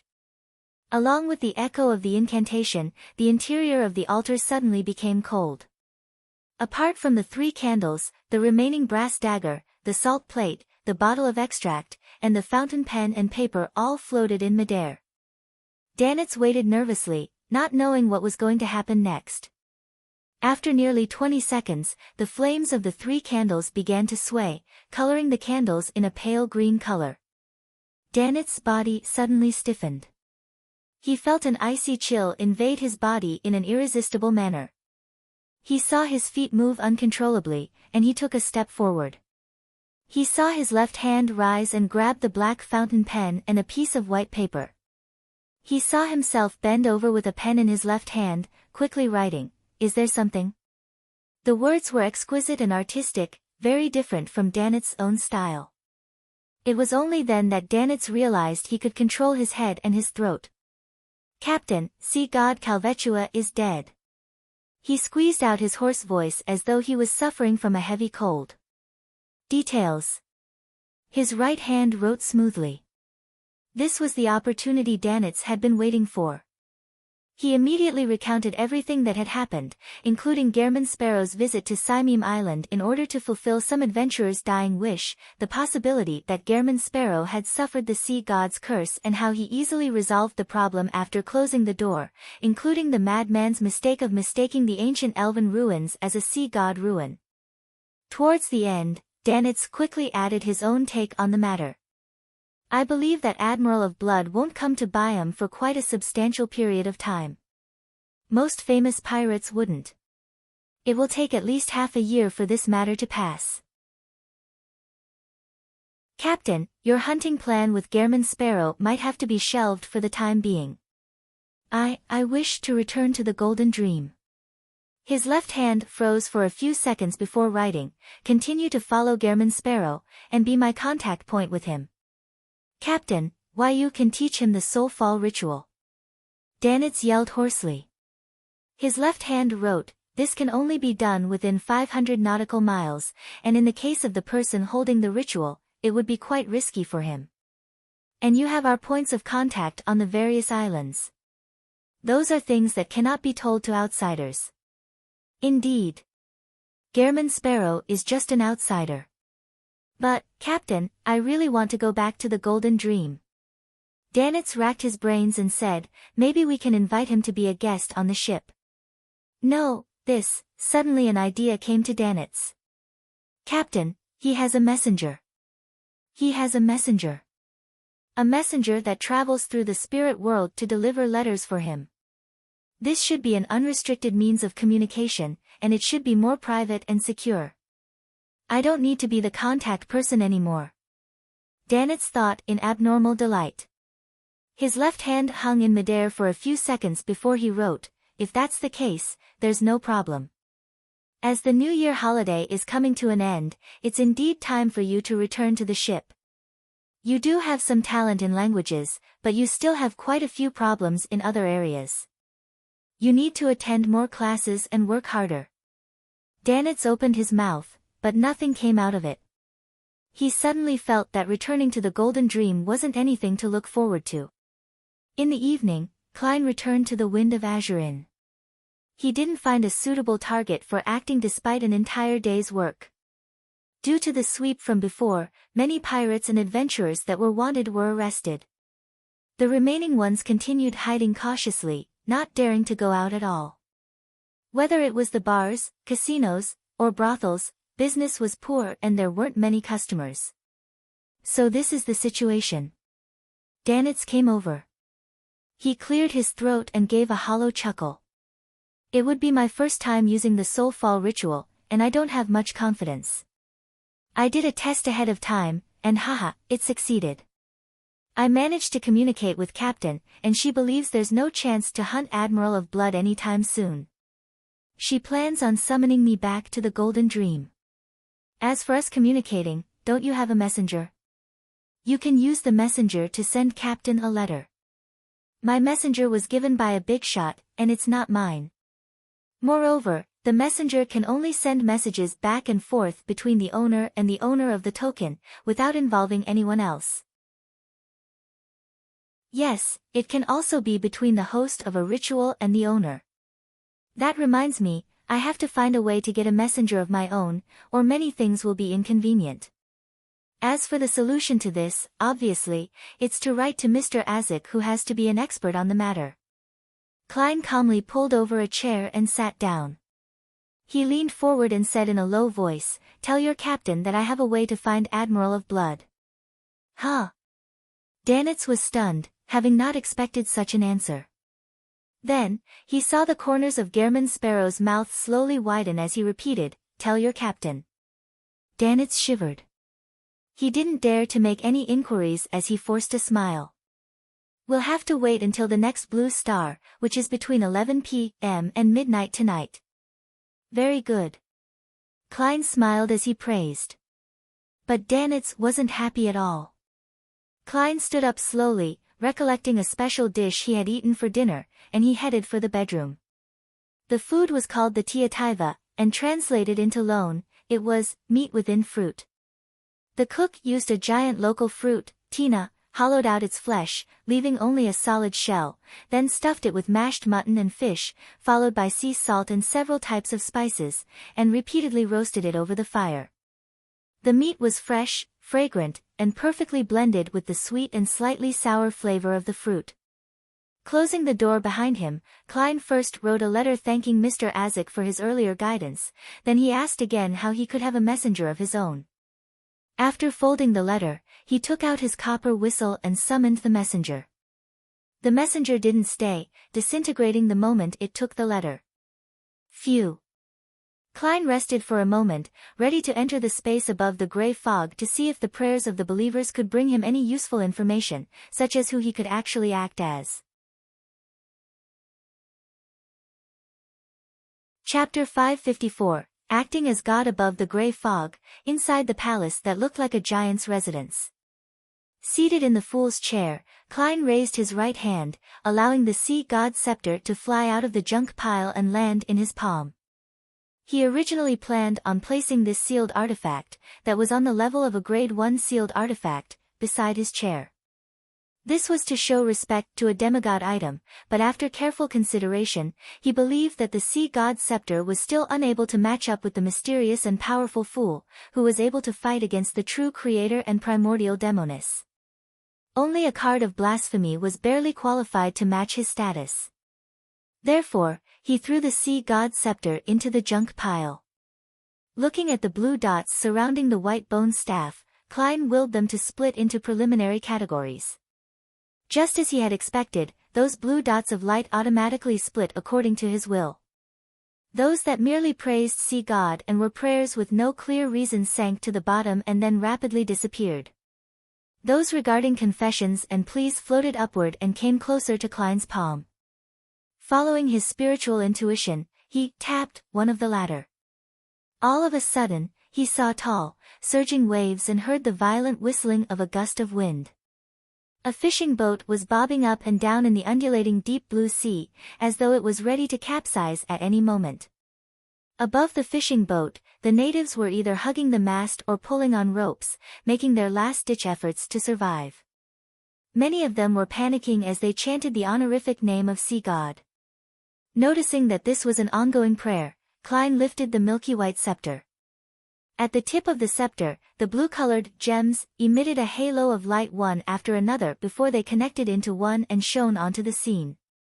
The fishermen were gradually losing all hope when all of a sudden, they felt the ship which had been thrown into the air stabilize. They looked around in amazement and saw that the mountain-like waves had calmed down at some point, and the raging winds were slowly calming down, turning as mild as Zarhar-Bir. The overbearing dark clouds in the sky dissipated, and the storm was forcefully pushed back by a mysterious force before it could fully assume its full form. The fishermen quickly recovered from their dazed states and understood what had happened. Sea God has protected everyone. Sea God has shown his majesty. Plop! Plop! Plop! All of them prostrated themselves on the deck, spread their hands, and placed them to their mouths, reciting the honorific name of sea god in an irregular fashion. Thank you, praise you. Adorer of the sea and spirit world, guardian of the Rorstad archipelago, ruler of the undersea creatures, master of tsunamis and storms, the great Calvetua.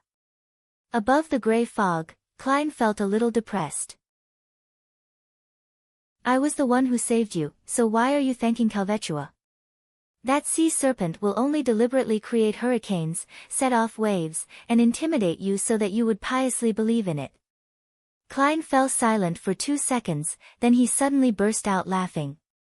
Calvetua is already dead, and the current Calvetua is another one of my identities. Why should I be in a bad mood when people are thanking my other identity? This is something a faceless has to take note of when acting for real.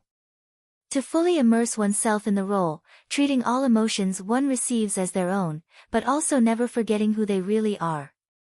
This is difficult to accomplish. Failure to pay attention to it can result in an abnormal state of mind. And once a beyonder's state of mind becomes abnormal, they won't be far from losing control. After thinking for a while, Klein let out a sigh and chuckled to himself. Acting the role of sea god has been quite rewarding after all. Although such acting doesn't provide feedback due to the gray fog's screening and isolation, nor does it facilitate the digestion of the faceless potion, it can provide me with experience and lessons, helping me figure out a safer and more effective way of acting. Wrapping up his thoughts, Klein spread his spirituality to another point of light. This time, the plea came from under a bridge. A woman with tattered clothes and a festering body was leaning against a corner, mumbling the honorific name of sea god as she made her final confession. Through her descriptions, Klein seemed to have witnessed her short life. She was a native woman whose parents believed in sea god. As a result, she inherited the faith of sea god. In the first decade or so, her father worked as a miner, repairing roads and laying the rails, while her mother focused on temporary jobs, sewing, doing laundry, helping out at the docks, and occasionally working as a street girl. Only then did the family barely survive. An abrupt change occurred 2 years ago. Her father had died during a road repair accident, and the Rørsted Railroad Company had offered only a pittance of compensation. This pushed the family onto a path of no return. Subsequently, the girl was sold to the Red Theater by her mother and became a legal prostitute. Although Emperor Roselle had long invented the condom, many pirates and adventurers were unwilling to use one in their desire for momentary pleasure. And since the Red Theater didn't enforce the use of condoms, the girl's resistance was ineffective. All she could do was submit, eventually getting infected with some disease. The manager of the Red Theater had tried to provide her some simple treatment, but seeing that she wasn't getting any better, she was chased out because the cost of the follow-up treatment was obviously much higher than the cost of buying another girl. Not only was the ill girl unable to find a new job, but she didn't even have the money to rent a house. Her mother and younger siblings had long since disappeared, perhaps already dead or abducted to become slaves. The girl became a tramp and lived under the bridge. She managed to survive for some time thanks to the food and free medicine provided by charity organizations. But it was ultimately a short period of time. Her illness got worse and worse, and her body became weaker and weaker.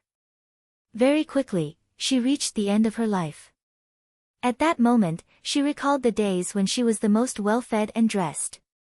She recalled the words that the pirates and adventurers would occasionally say.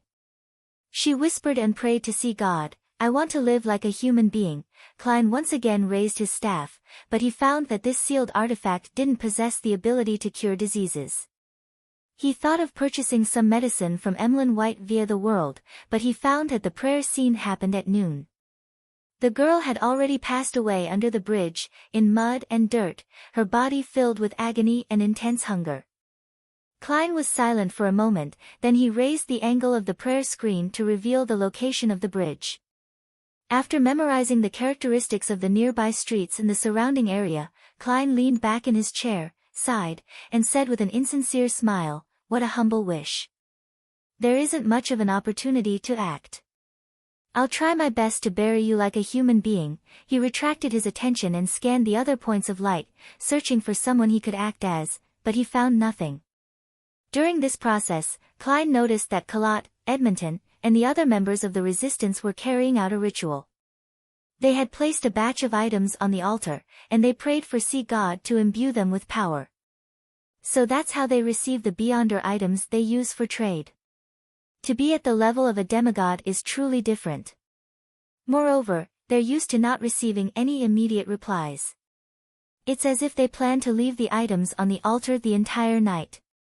Apparently, that sea serpent, Calvetua, didn't respond immediately either. It depends on its mood, or whether it was asleep or not. Otherwise, it could only respond instinctively, unable to produce any beyonder items in batches. Klein picked up the sea god's scepter, making the blue gems shine again. Boundless spirituality magically merged together, gushing into the prayer scene with transcendent vibes and randomly fusing with various items. Some of them are electric shock charms, some that allow people to swim in the sea like fish, some that allow a gale to blow. Within 3 months, their spirituality would gradually decline to nothingness.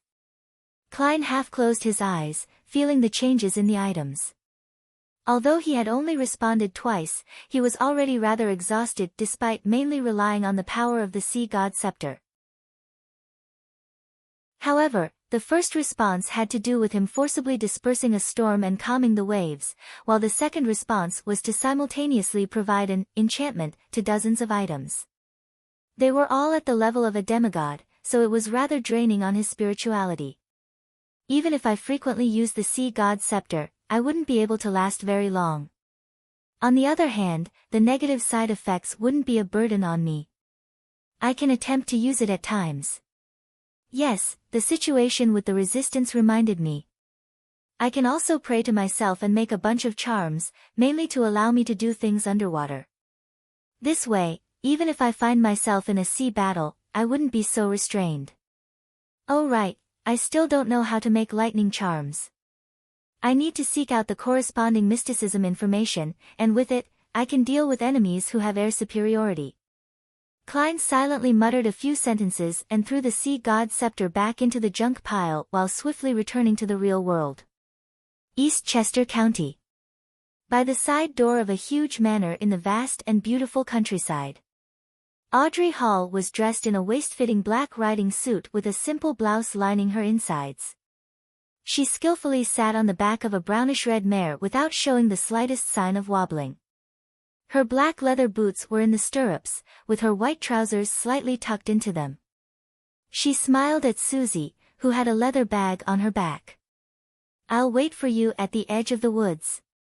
With that, she bent down with the whip in her hand and let the brownish-red mare gallop across the open field. Compared to the gorgeous yet gloomy family castle, Audrey preferred the beautiful manor and the scenery of the countryside. One handsome horse after another came running out. The riders were servants and maidservants, and their only mission was to protect Miss Audrey. Susie was also running happily, a feeling she couldn't experience in Backlund. Moreover, she and Audrey would have a little adventure today, and that was exploring an ancient tower in the forest that had collapsed a long time ago. The valuable items there had long been taken away, but there had never been any accidents that happened there. It was a perfect place for an inexperienced person to practice her various abilities. The only problem was that it would be dark in 2 hours, and there might not be enough time. Chapter 555, The message late at night. East Chester County was still cold in January, with snow often piling up. The branches and leaves of the trees were withered, with beasts hiding themselves, making it appear lifeless. Audrey led Susie around the ancient tower several times while surrounded by her attendants and maidservants, but they found nothing. There were only piles of gray bricks and rotten wood, and in the gaps, there were weeds and the corpses of tiny critters. Audrey had thought she could find some murals on the wreckage of the walls, allowing her to decipher the origins of the ancient tower and use the appearance of wild beasts to secretly practice her beyonder skills such as awe, frenzy, placate, but she was only left very disappointed. This isn't a tiny adventure. It's just a stroll on horseback. She pursed her lips, held her whip, and walked to her horse. Unwilling to resign herself to this, she asked the attendants and maidservants around her when she had traveled half the distance, "Are there any legends of monsters nearby?" Half of the attendants had followed her from Backlund to the family castle before coming to this manor. The other half were locals and were usually busy in the manor. There was no doubt that Audrey was asking the latter. The reason why she had come to this manor was because, historically, there was a folk tradition of worshipping dragons in the surrounding areas. A young attendant secretly shot a glance at his noble and beautiful mistress. He mustered his courage, took 2 steps forward, and bowed while saying, "Deep in this forest, there are many fearsome wild beasts. Every year, hunters die there, but no one has ever encountered a monster before." It's just like the situation described in an old folk song that goes around this place. He recounted the folk song and the general meaning was, monsters are in your dreams, dragons are in your dreams, the great imagined palace, floating in the air, is also in your dreams. There is the place where you will have everything, all the way until you wake up. Curious children, brave adventurers, go and find the dragon in your dreams. The attendant deliberately left out the last line, because he might be misunderstood as being sarcastic to Miss Audrey. A dragon in a dream. The great palace that is imagined and floating in the air is also in a dream. Audrey carefully pondered for a few seconds before she suddenly felt that this ancient folk song wasn't completely meaningless. According to the information about dragons that she bought from Little Sun, the dragon of imagination, Ankwelt, had actually imagined a floating city with massive temple pillars supporting a towering palace complex. The name of the city was Liveseed, meaning the city of miracles. In dreams. The spectator pathway comes under the mind dragons, involving the conscious, subconscious, the sea of collective subconscious, and the sky of spirituality. No matter how you look at it, it certainly involves the dream domain. Perhaps this ancient folk song really is pointing to something. Could Liveseed really exist in the sea of collective subconscious, in dreams? But a dream is purely in the mind. Many thoughts flashed through Audrey's mind. Even when she returned to the manor, she was still unable to come up with a clear train of thought. Entering the room, she glanced at Susie, suddenly having the urge to show off. Susie doesn't know anything about dragons, so she definitely wouldn't be able to detect the peculiarities of this folk song. No, don't be arrogant, that's too superficial.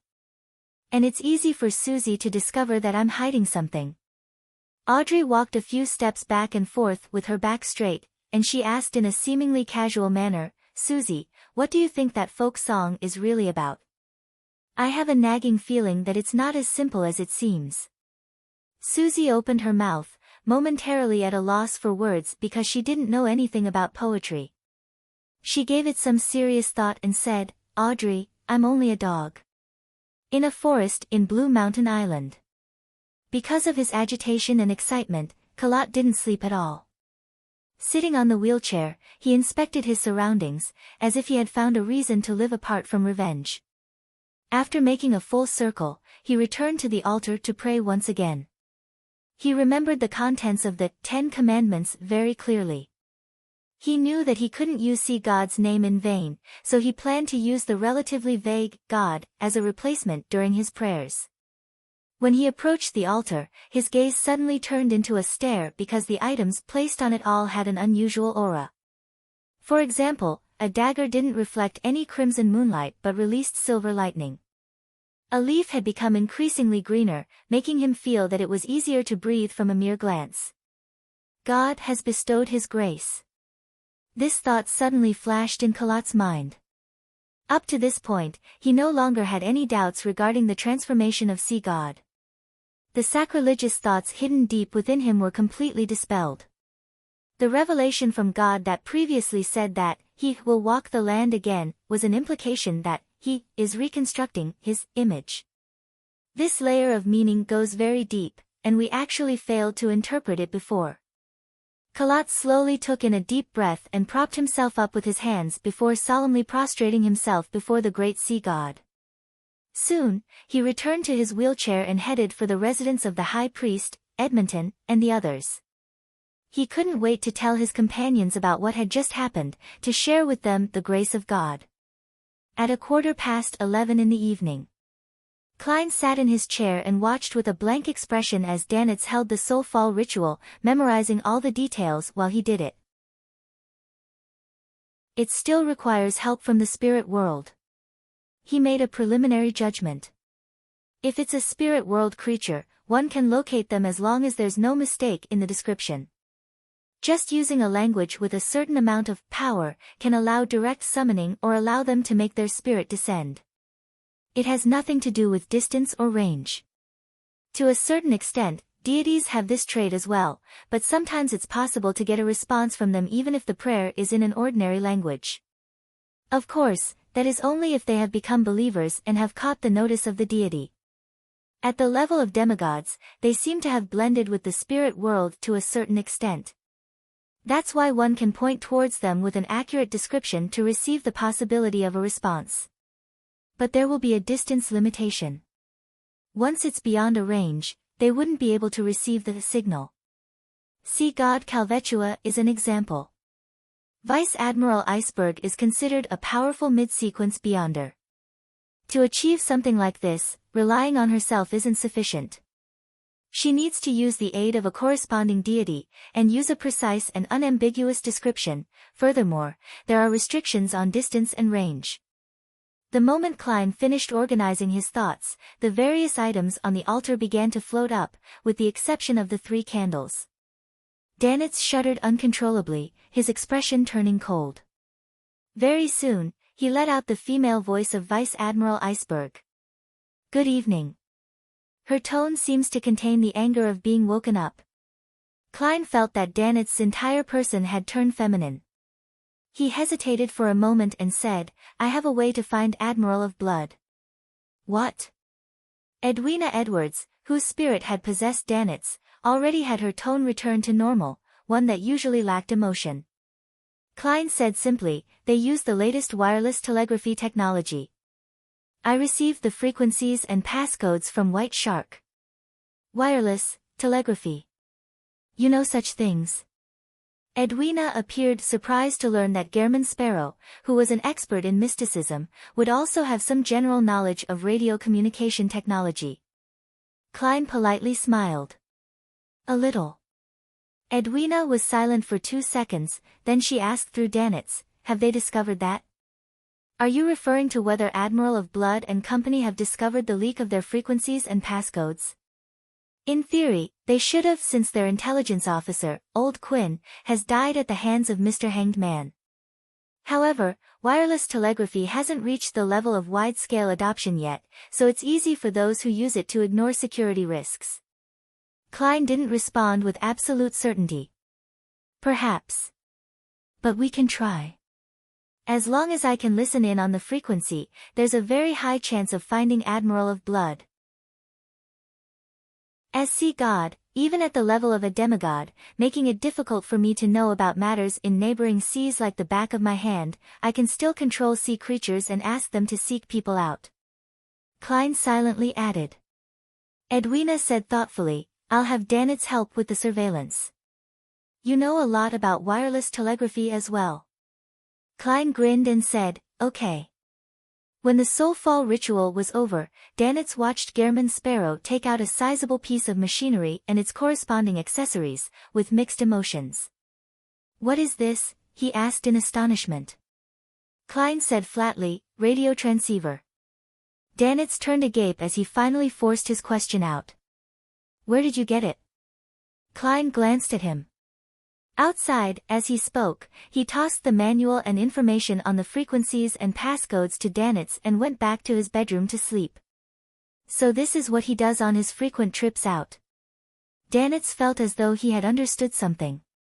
After much reading and experimenting, he finally mastered the usage of the radio transceiver and settled back into his reclining chair. He was soon snoring away. Without knowing how long he slept, he was suddenly awoken, astonished to hear rhythmic clicks. "What?" Danitz rolled to his feet and looked towards the source of the sound.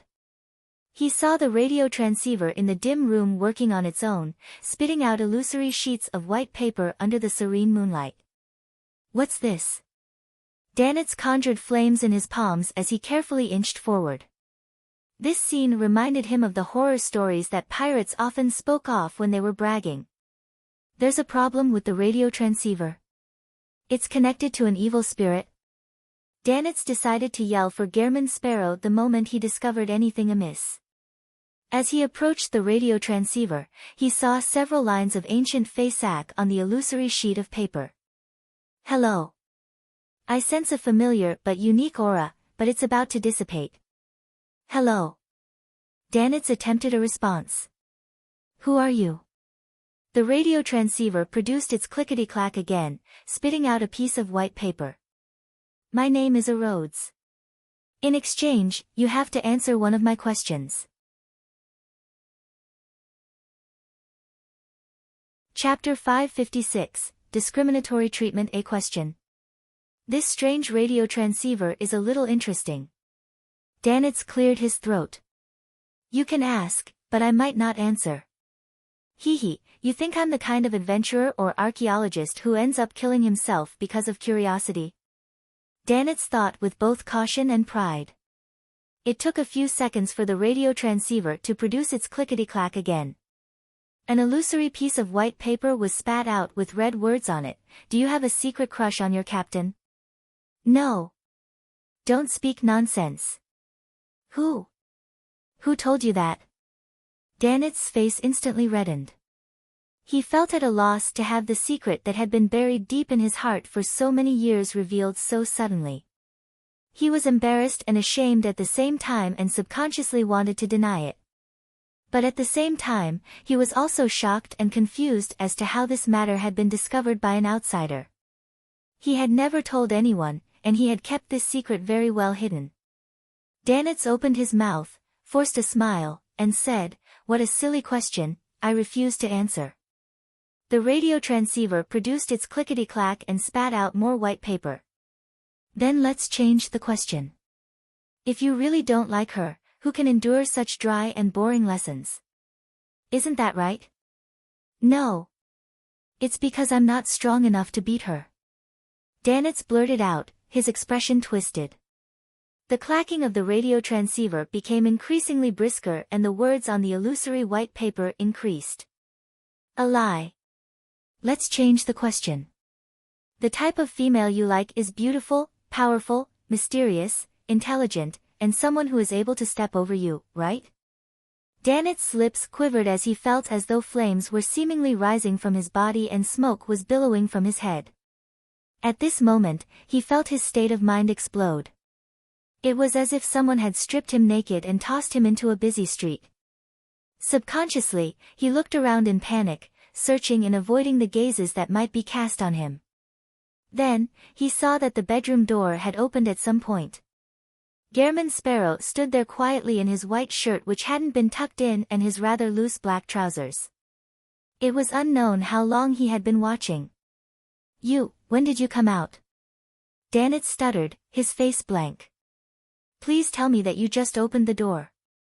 He prayed inwardly. Klein walked over to the radio receiver that had become paranormal and answered calmly, from the beginning. As a seer, how could I not have sensed the strange activity outside? Even in my sleep, I'll still have my spiritual intuition. Klein chuckled inwardly. Danitz's face instantly turned ashen. He turned his body in a half-circle and rushed toward the radio transceiver that seemed to be possessed by an evil spirit, in a bid to rip up the illusory white paper with the 3 questions. But his hand went through the words without him grabbing onto anything. A scarlet-red fireball formed in his palm again as he thought of blowing up the damn radio transceiver. At this moment, Gehrman Sparrow's cold gaze swept over him. Right, this is his. Danitz froze, looking at Gehrman Sparrow step past him and stop in front of the unusual radio transceiver. A Rhodes. How did it connect to this radio transceiver? It said it sensed a familiar but unique aura which is about to dissipate. Is it referring to the aura of the mysterious space above the gray fog? This radio transceiver was placed above the gray fog for a few days. Although it didn't show any abnormal signs, it still came into contact with the aura. And because of its own functions, it temporarily received information from the spirit world, and this was subsequently discovered by a Rhodes, the magic mirror, that seems to know a lot. Wait, what kind of question was that? I'm Gehrman Sparrow, I'm a cold, crazy adventurer. I'm a professional. I can't laugh out loud. Klein suppressed the corners of his mouth and secretly took a deep breath. Danitz stole a sidewards glance, like a prisoner by the gallows waiting for the noose to be released. Seeing no change in expression from Gehrman Sparrow, he was slightly relieved. He was glad that the person who had watched from the side was a madman and not a normal human being. He wouldn't have any interest in such matters. If it were any other pirate, I would be too embarrassed to return to the Golden Dream. No, I would be too embarrassed to adventure out at sea. He looked with hatred and fear at the radio transceiver, at the demon who called itself a Rhodes. He heard the clacking again and saw a new piece of white paper spit out from the radio transceiver.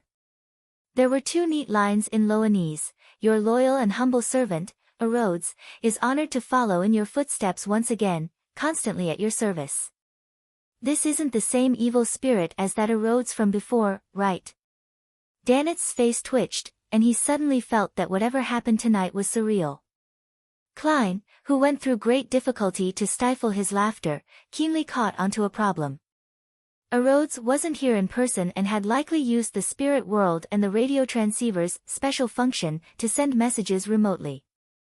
Therefore, when Dannitz refused to answer the first question, it was powerless to punish him and could only ask another question. That's interesting. In the future, I'll just need to place the radio transceiver above the gray fog for prolonged periods of time, and I'll be able to make it turn into a unique item that receives spirit world information from ghosts. Unfortunately, by the law of conservation of Beyonder characteristic, even with the augmentation of the gray fog's aura, its extraordinary abilities would dissipate bit by bit, eventually returning to normal. Yes, to maintain an ordinary item's extraordinary traits without the use of Beyonder characteristics, there's another method according to my knowledge in mysticism, that is to carve the honorific name or true name of an angel, or even a deity in a language that can stir the powers of nature onto it. This would be equivalent to borrowing the target's mysticism and power. Of course, the premise is that they agree. I can't do it myself. At least, the piece of paper that I previously used as my bank's passcode in ancient Hermes hasn't undergone any abnormal changes. For real deities, I only know the true name of one, primordial demoness Cheek. If I get her honorific name, together with her true name, what will happen when I engrave them in ancient Hermes onto the radio transceiver? Will it release viruses? Will it appear more aesthetically pleasing in an industrial sense, mesmerizing those with fetishes? Yeah, the outcome with the greatest possibility is that when carving the honorific name and true name, the powers of the primordial demoness will descend, sucking everything dry. This is an extremely precise supernatural direction. Strange thoughts flashed through Klein's mind until a Rhodes greeted him. Perfect. This is a magic mirror that can answer questions. Klein's heart skipped a beat. He turned his head to the side and said to Dannitz, "Go out and guard the door." All right. Without any hesitation, Dannitz rushed to the door.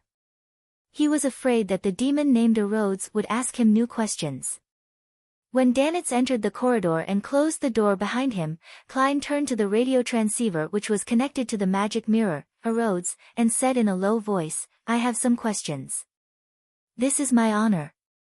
Can I address you as master? The great existence above the spirit world?" White paper spat out of the radio transceiver amid clacking sounds. "You're too obsequious and too shameless. Why do I have a nagging feeling that there's a problem?" Klein pondered a little and said, "You can use any form to address me." "Yes, master." Rhodes used an exclamation mark. "What's your question?" "Where can I find mermaids?" Klein asked directly.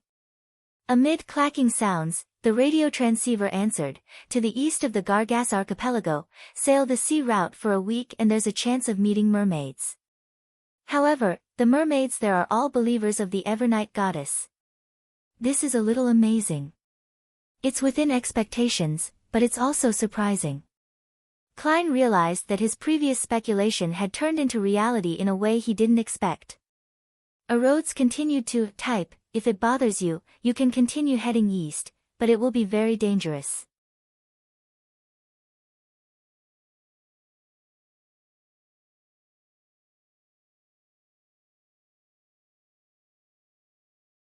Chapter 557, Planting a Queue on Herself. Eastchester County, the Hall family manor.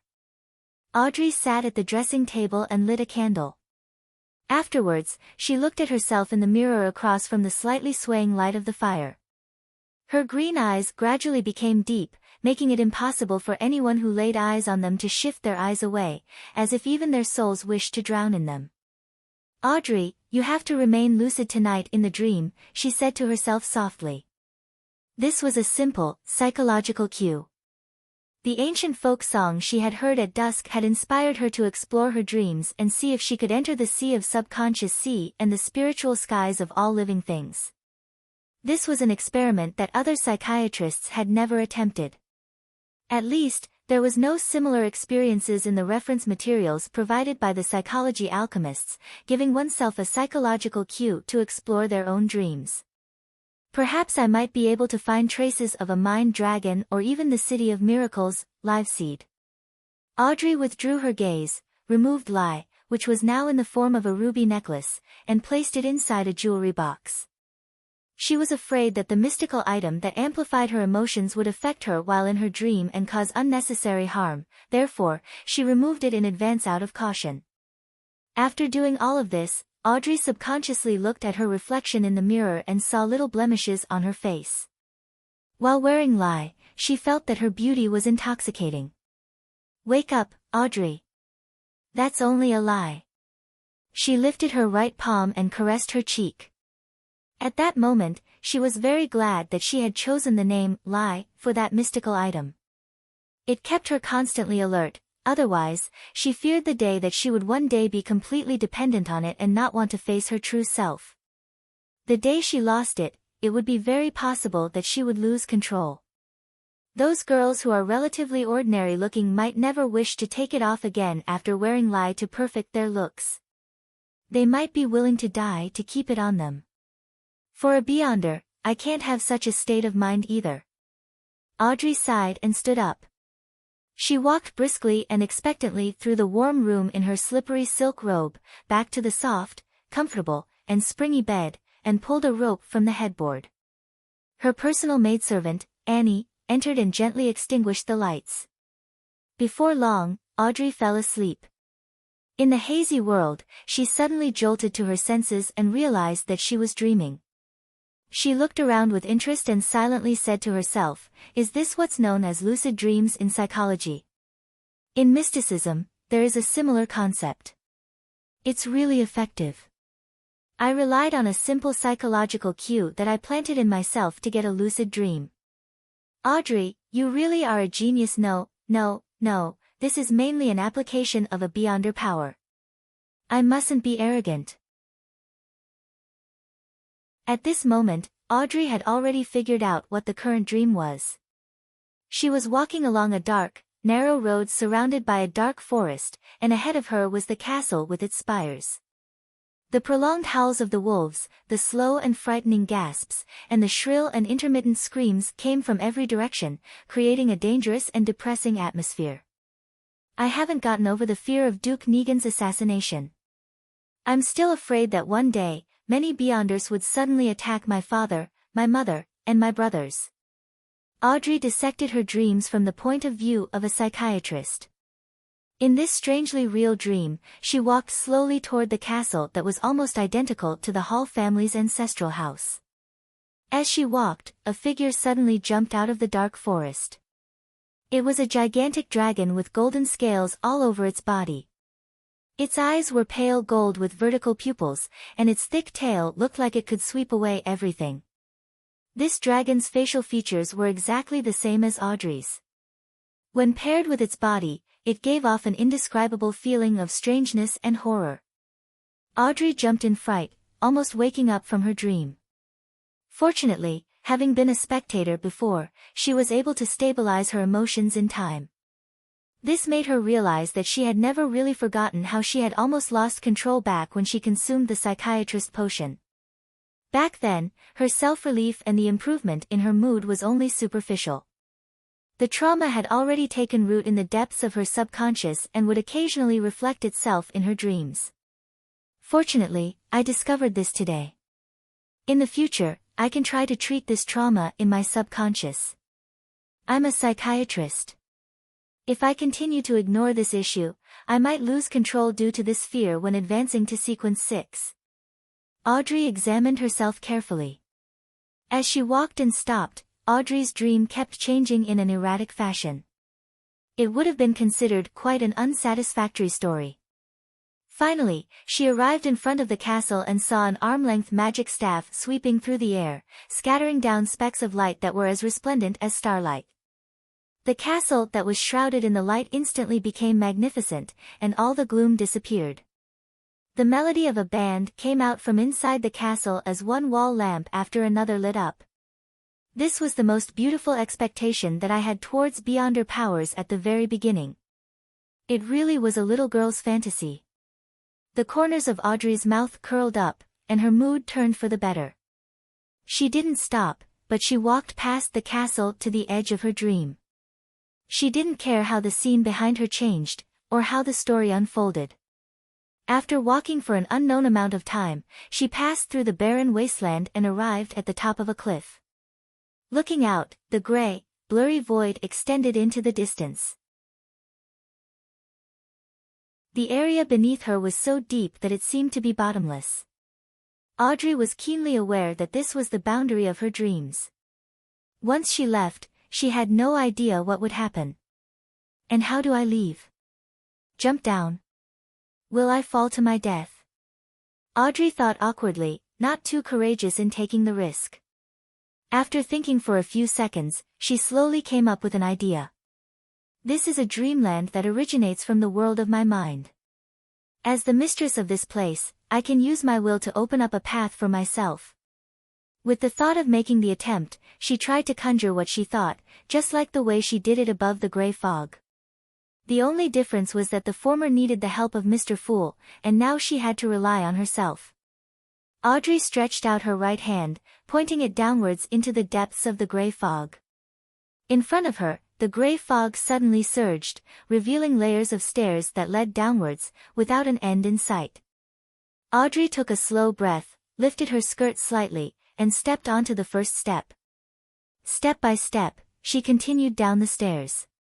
The surroundings grew increasingly quiet, so quiet that it was almost as if she heard auditory hallucinations. In this place, there was nothing else apart from the gray fog. It was lonely and filled with the unknown. A howling gale blew in from different directions, causing Audrey to sway back and forth. The fear she felt slowly deepened. Before she lost control of her emotions, her green eyes shone with a warm light that seemed to be able to see through the hearts of others. Audrey used her psychoanalysis powers to placate herself. She continued her search. After nearly a minute, a point of light suddenly lit up in the surrounding gray fog. Audrey took a cautious look, only to see that the point of light was of herself, back when she had just consumed a potion and almost became a dragon monster. While on the verge of losing control, emotions such as worry, horror, fear, and nervousness were clearly overflowing from her. This is my subconscious, so this is my trauma. Audrey vaguely understood where she was after she left her dreamland. She was in no hurry to resolve this trauma as she continued to walk down, step by step, filled with anticipation. According to the theories of the psychology alchemists, the subconscious was at the bottom of her destination, the sea of collective subconscious for all living creatures. During her exploration, Audrey once again saw herself listening to her parents' storytelling when she was young. She saw herself, someone who valued her image but wasn't actually very elegant deep down. She saw herself participating in the tarot club, only that all the specks of light regarding the latter were tightly wrapped in a gray fog. These are things in my subconscious. They influence my character and behavior. Audrey instinctively analyzed what she saw with her knowledge of psychology. Amidst the coruscating points of light, there were several times where she was pushed to the verge of an emotional breakdown due to the lonely, aimless exploration, but she had used her Beyonder powers to placate herself in time. Just as she was about to lose all sense of the passage of time, she saw the last step. In front of the steps was a solid, blurry, gray ground. Above it, there were streams of light and shadows. They were dense and overlapping, like an illusory sea. The sea of collective subconscious. Audrey took a few steps forward and raised her head to look up. To her surprise, the gray fog no longer blocked her vision as the clear high skies appeared. There were countless indescribable silhouettes, 7 of which were of different colors.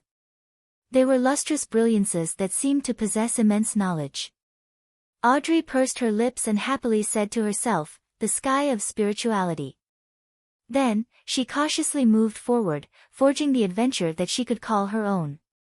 Those figures of light that formed the sea would flash past her from time to time. Some contained ancient memories of being burned by flames, while others bore the excruciating pain of seeing something indescribable. Apart from the imprints of the ancients from ancient times, Audrey also saw the gazes of admiration cast on her one after another, as well as the activities of the people who worshipped dragons. As she walked, she noticed a grayish-white mountain on the far left. It extended upwards until it emerged from the sea of light and shadows. The top of the mountain was shrouded in a dense fog, making the entire place seem hazy. Is that someone else's consciousness? The sea is the subconscious, and beyond the surface of the sea is the ordinary consciousness? Yes, he's dreaming. Audrey suddenly thought of a possible application of a psychiatrist. It was to move closer and climb up, directly affecting the other party's subconscious thoughts, allowing them to naturally act according to her bidding. But it should be very difficult and very dangerous. Audrey looked away, not daring to make the attempt. She clearly remembered that her purpose this time was to seek out traces of the Mind Dragon and the City of Miracles, Liveseed. Audrey passed by more than 100 other people's consciousness. Gradually, she felt exhausted. It's time to return. Instinctively, she raised her head and looked into the distance, rationally making the decision. She stood there for a long time, unwilling to leave. A shadow suddenly appeared in the air just as Audrey was about to turn around. It was a pair of two huge gray wings. Under the wings, there was a long lizard-like monster. Its entire body was covered with huge scales that were like grayish-white stone slabs. It had 4 thick and powerful legs, seemingly bathing in the sunlight that didn't exist as it flickered in what seemed like the afterglow of the setting sun. The monster flew over. Its eyes were pale gold with its pupils vertical, looking cold and arrogant. Its grand and epic figure quickly disappeared into the sea of the subconscious of all living beings. Dragon. A mind dragon. Audrey jumped on the spot and looked around, afraid of others noticing her inelegant behavior. She paced around excitedly, feeling very satisfied with her adventure. Indeed, the tradition of dragon worship here isn't without an origin. In their subconscious, there lives a mind dragon.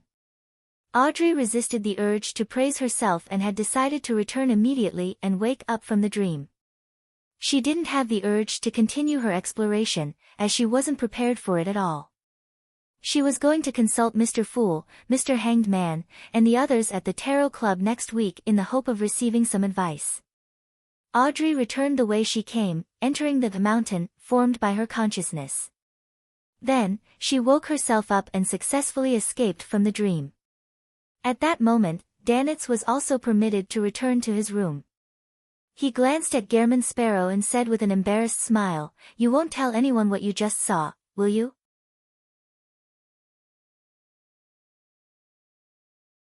Chapter 558, Search for Abnormalities. Klein didn't answer with yes or no. Instead, he stopped walking towards his bedroom and flatly said, "That was a question." Right, a question. That was a slanderous question with no basis. Besides, I also gave a negative answer. Danitz responded with delight and had emphasized that he had never admitted to it. Klein gently nodded his head. "I will clarify this with your captain." "Clarify." Danitz stared, then he half opened his mouth, his expression twisted.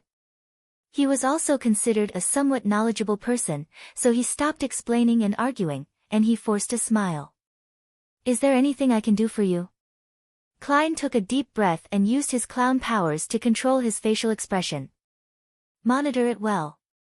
"Yes, all right." Danitz quickly agreed. Seeing Gehrman Sparrow turn around and walk to the bedroom's entrance, he couldn't help but ask, "You're not going to clarify this with Captain, right?" Klein twisted the handle and replied expressionlessly, "Monitor it well." After he finished speaking, he pushed open the door and entered the room. Before he could widen his mouth into a laugh, he closed the door behind him. The next morning, after breakfast, Klein put on a pair of pantaloons, a thick brown jacket, and a cap. He changed his appearance and went out, leaving Danitz alone in the room to watch the radio transceiver. Along the way, Klein changed his appearance again, making himself look more like a native.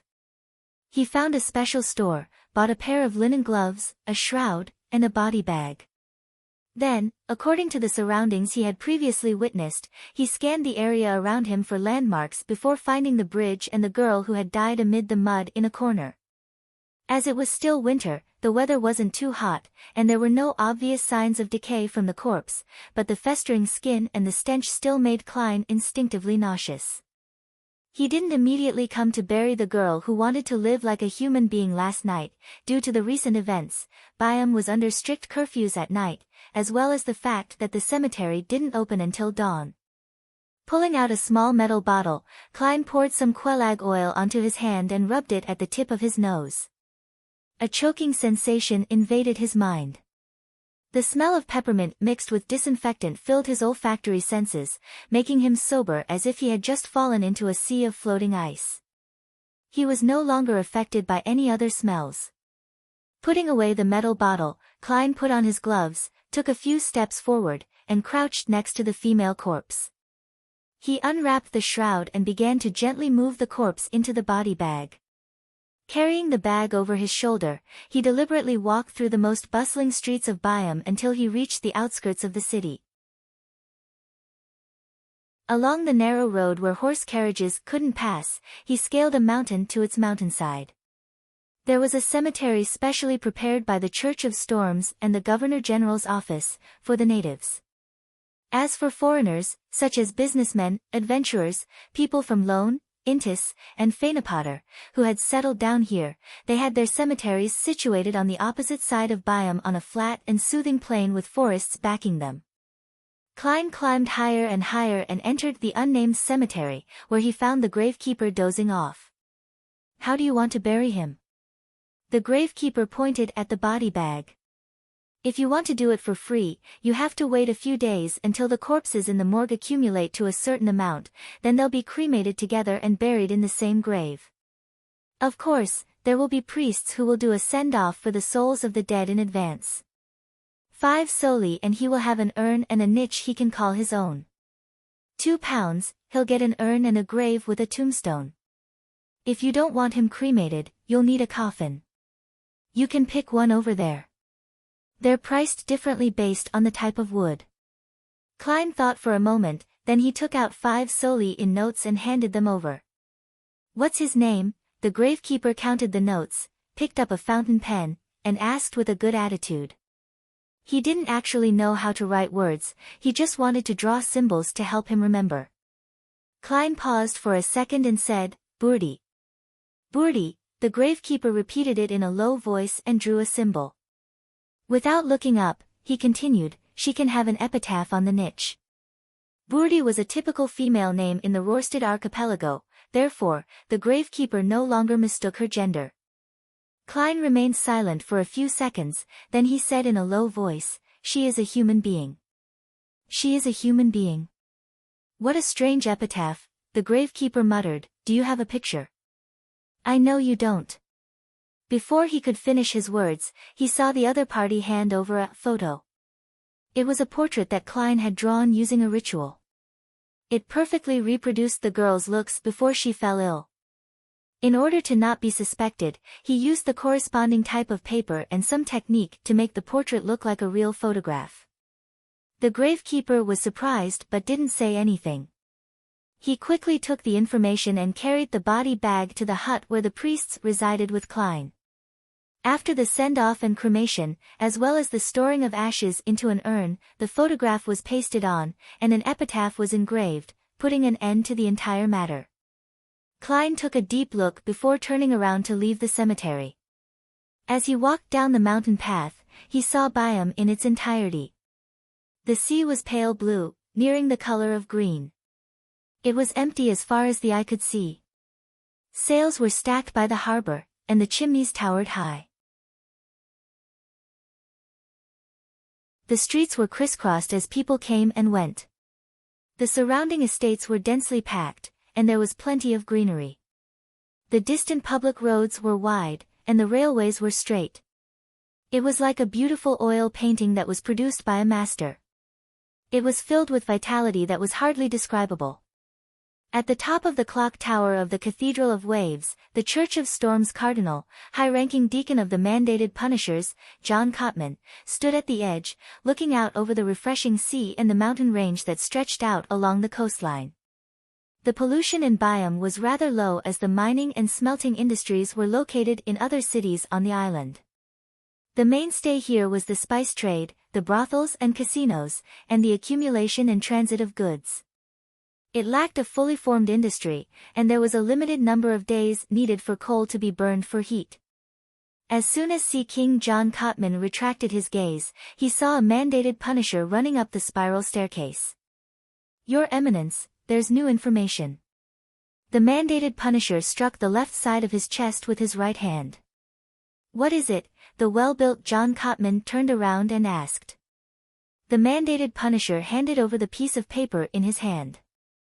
"News from within the resistance. They've received a response from Calvetua. They're in the process of creating new statues." "New statues?" John Cotman unfolded the note and skimmed through it. He then turned his head to the interior of Blue Mountain Island, which was covered in a sea of dense forests.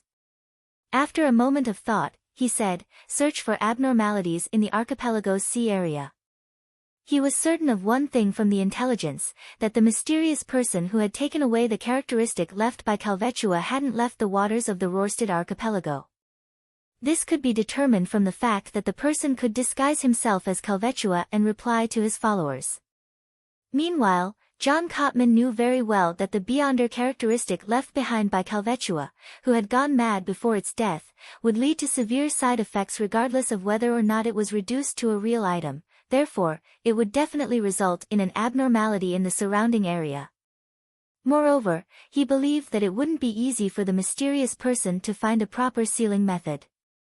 Even if he had found it, there was no way he could control the effects when responding, hence, exposing the problem.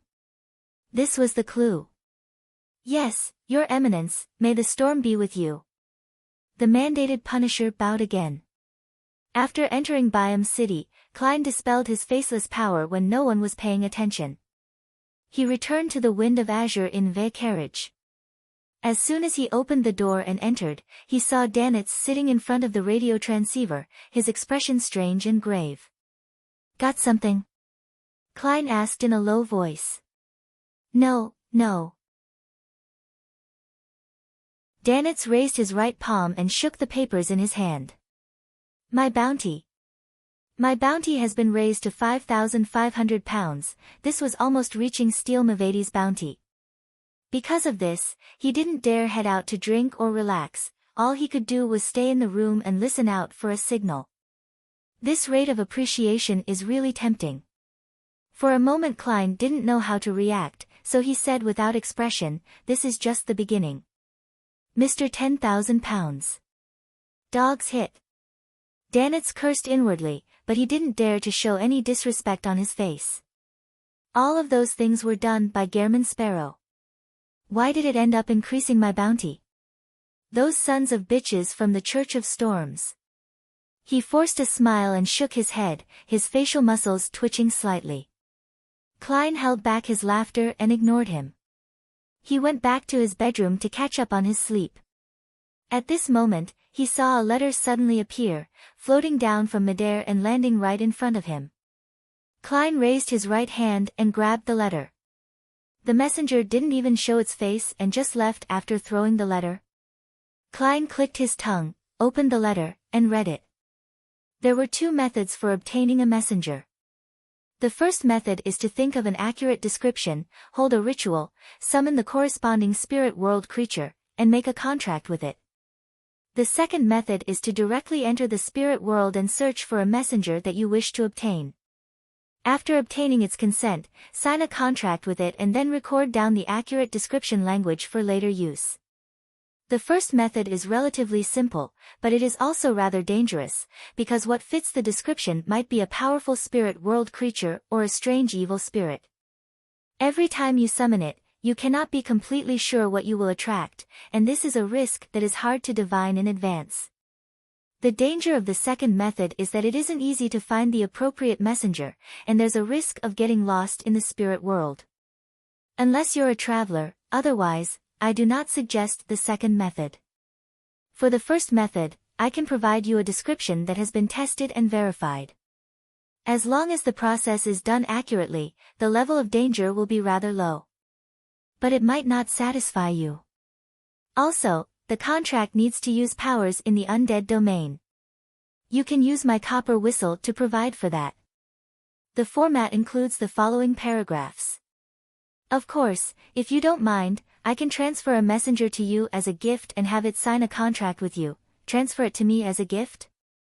It's no wonder that the messenger didn't even dare show its face. Klein thought in enlightenment.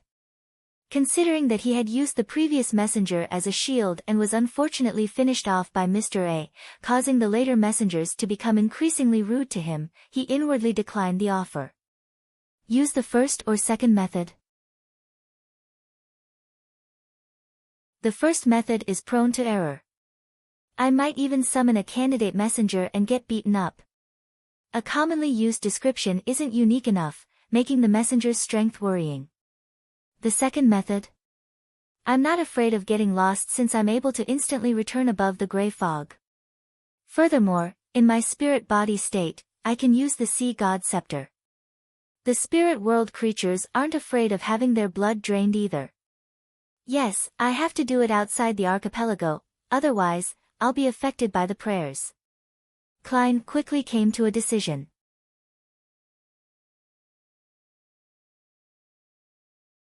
Chapter 559, Meeting on the way. With that idea in mind, Klein immediately began making preparations. It was to explore the spirit world and select a suitable target to become a messenger. After he left the Rørsted archipelago and its surrounding sea, he could bring the sea god scepter along with him to reason with the target and convince them to become his messenger. Once I find myself lost or in a dangerous situation, would immediately halt the summoning and return above the gray fog. There's basically no risk. Klein thought for a few seconds, then he locked the door and began the ritual of summoning himself. At the end of the ritual, he quickly arrived above the gray fog, but he was in no hurry to respond to himself. Instead, he sat down and let the sea god scepter fly out from the junk pile and land on his palm. He intended to scan the prayers of the believers as per routine for anything to respond to.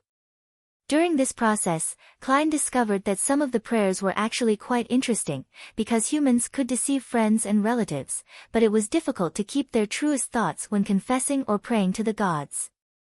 At most, they would modify the truth to make them look less bad.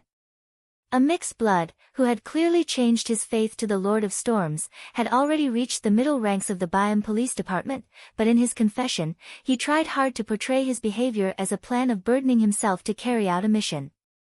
For the sake of a brighter future for his kinsman, he could only confess to God in misery, hoping that He would protect him, so that he could climb up the ranks in the police system as a believer of the Lord of Storms. Although his words sounded flawless, the fluctuations in his thoughts and emotions during his confession were clearly displayed in the prayer scene. It was something that couldn't be hidden. Trying to deceive God while you are deceiving yourself. If it were a gigantic sea serpent like Calvetua who lacked intelligence, it might have believed you. Should I give him a lightning bolt or 10 wind blades? Yes, it's pretty impressive to have a mixed blood rise up to the ranks of senior inspector. I'll keep him. There are benefits to having a snitch. Klein raised his sea god's staff, making one of the blue gems glow. The light poured into the scene and imperceptibly seeped into the senior inspector named Belaya. This wasn't a curse, nor was it a cue. It was a mark of divinity that almost no one could discover. Simply put, it's a unilateral way for me to keep tabs on you. Klein silently added inwardly. He continued browsing and saw a young believer with slightly curly bronze hair praying for a man named Zhang Ma to be caught in a storm and buried at sea. He claimed that Zhang Ma wasn't pious enough, but the truth was that, as a competing fisherman, Zhang Ma was always able to harvest more fish than he did. What kind of nonsense prayers are these? The human heart sure is hard to fathom. Klein frowned and mumbled to himself. Then he had a vague idea. For a faceless to engage in real acting, it not only requires a flawless performance in terms of external appearances and habitual actions, but it also needs to maintain the core personality. Not many changes are allowed. As for personality, every person is different, so there must be a difference to a certain degree. By browsing the prayers of my believers, it's equivalent to me realizing different kinds of personalities and mental states without going through the trouble. When talking about the many masks we wear, it's not only about looks. This will be rather important for my subsequent acting as a faceless. It can save me time from figuring things out through accumulated experiences. Klein increasingly felt that acting as sea god was very beneficial towards him. When you are acting the role of a demigod, even if you don't get any feedback, you will still definitely get some considerable benefits. This is a way of gaining experience of being someone of a higher level. Klein perked up, no longer being perfunctory about skimming through the prayer scenes. After quickly browsing through one scene after another, his gaze stopped at a merchant named Ralph. The businessman praised the miracle of the reappearance of the sea god, and he had indicated that he planned to offer a third of his fortune, worth £20,000, to the resistance, half for military expenses, and half for the reconstruction of God's statue.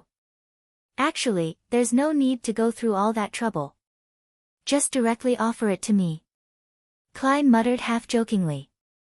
He thought for a moment, and then he conjured a background of waves and storms with heavy rain and lightning falling together. He responded in a low voice, "You have honored my name by helping your compatriots and companions. The young lambs need help, food, and education." He intended to get Ralph to set up a charity fund with the £20,000, and to seek donations widely from the community to make up for the damage, create a consensus, and help to provide local children with food, clothing, and education under the pretext of governance. As for the military expenditures of the resistance, Klein understood that in a world with beyonder powers, it was very difficult to rely solely on the opposition from the natives of the colony to succeed. Therefore, they needed the help of foreign countries like Fasak and Intis. Funding was undoubtedly needed. Unfortunately, it's not possible to add a line in the Ten Commandments about boldly and confidently seek funding that would damage the image of sea god. The resistance shouldn't be thinking about annihilating the garrison troops. They should just focus on destroying the transportation infrastructure and make it more difficult for the Governor-General's office to rule, so as to initiate talks. As a keyboard warrior, Klein wasn't lacking in ideas in such areas. He quickly restrained his wandering thoughts and made a divination to see if it was dangerous exploring the spirit world today. After obtaining the revelation that it wasn't considered dangerous, Klein took the Dark Emperor card, naturally changed his image, and stepped into the door of summoning. After entering the real world, he stuffed the mystical items he needed into his body as a precaution. Then, like last time, he used cogitation to sense the spirit world. Taking a step forward, he passed through an invisible curtain as Klein's illusory figure floated up. Around him, red, yellow, blue, green, and other colors were superimposed, like they were like the most abstract oil painting ever. The concept of direction that humans were used to could no longer be used here. If one used the old means of distinguishing direction and one's location, they would definitely find themselves lost. Klein roamed carefully and casually, sometimes seeing a yellow sun like a child's sketch, sometimes brushing past an incorporeal river that flowed quietly. There was also a flat woman with her upper body naked and a face resembling a smiling moon, a canoe with its end upturned, a tangled ball of thread, and a serpentine staircase leading to the 7 pure lights. In this extremely chaotic world, other than spirit world creatures, all kinds of information existed as abstract symbols. Thus, what one received from a divination process would only be a revelation that required one to interpret it on their own. As for those symbols, there was a chance that they would come to life and become incorporeal monsters. This was the spirit world that couldn't be understood and viewed with common human knowledge. The last time he came in, he had easily discovered spirit world creatures, and he had noticed the creepy gazes from unknown locations that made his hair stand on end. There was the headless woman who carried 4 heads, a round eye with clear blacks and whites, and a giant jellyfish with a skull attached to each tentacle. He had easily encountered all of them back then. But this time, he failed to see a single spirit world creature despite roaming for so long. Even the indescribable figures in the distance had disappeared, as if they had hidden themselves. It can't be that you're afraid of being my messenger, can it? Yes, I entered the spirit world in the form of a soul body. Perhaps the thoughts in my mind will appear in a special, formless manner here, turning into hidden symbols that interact with the spirit world. This then naturally affects my path options? Klein was puzzled, but he couldn't find the reason. All sorts of thoughts flashed through his mind when his body suddenly sank down and he fell freely. After a while, Klein could only see the vivid superposition of the colors and the various symbols that took physical form. What's going on?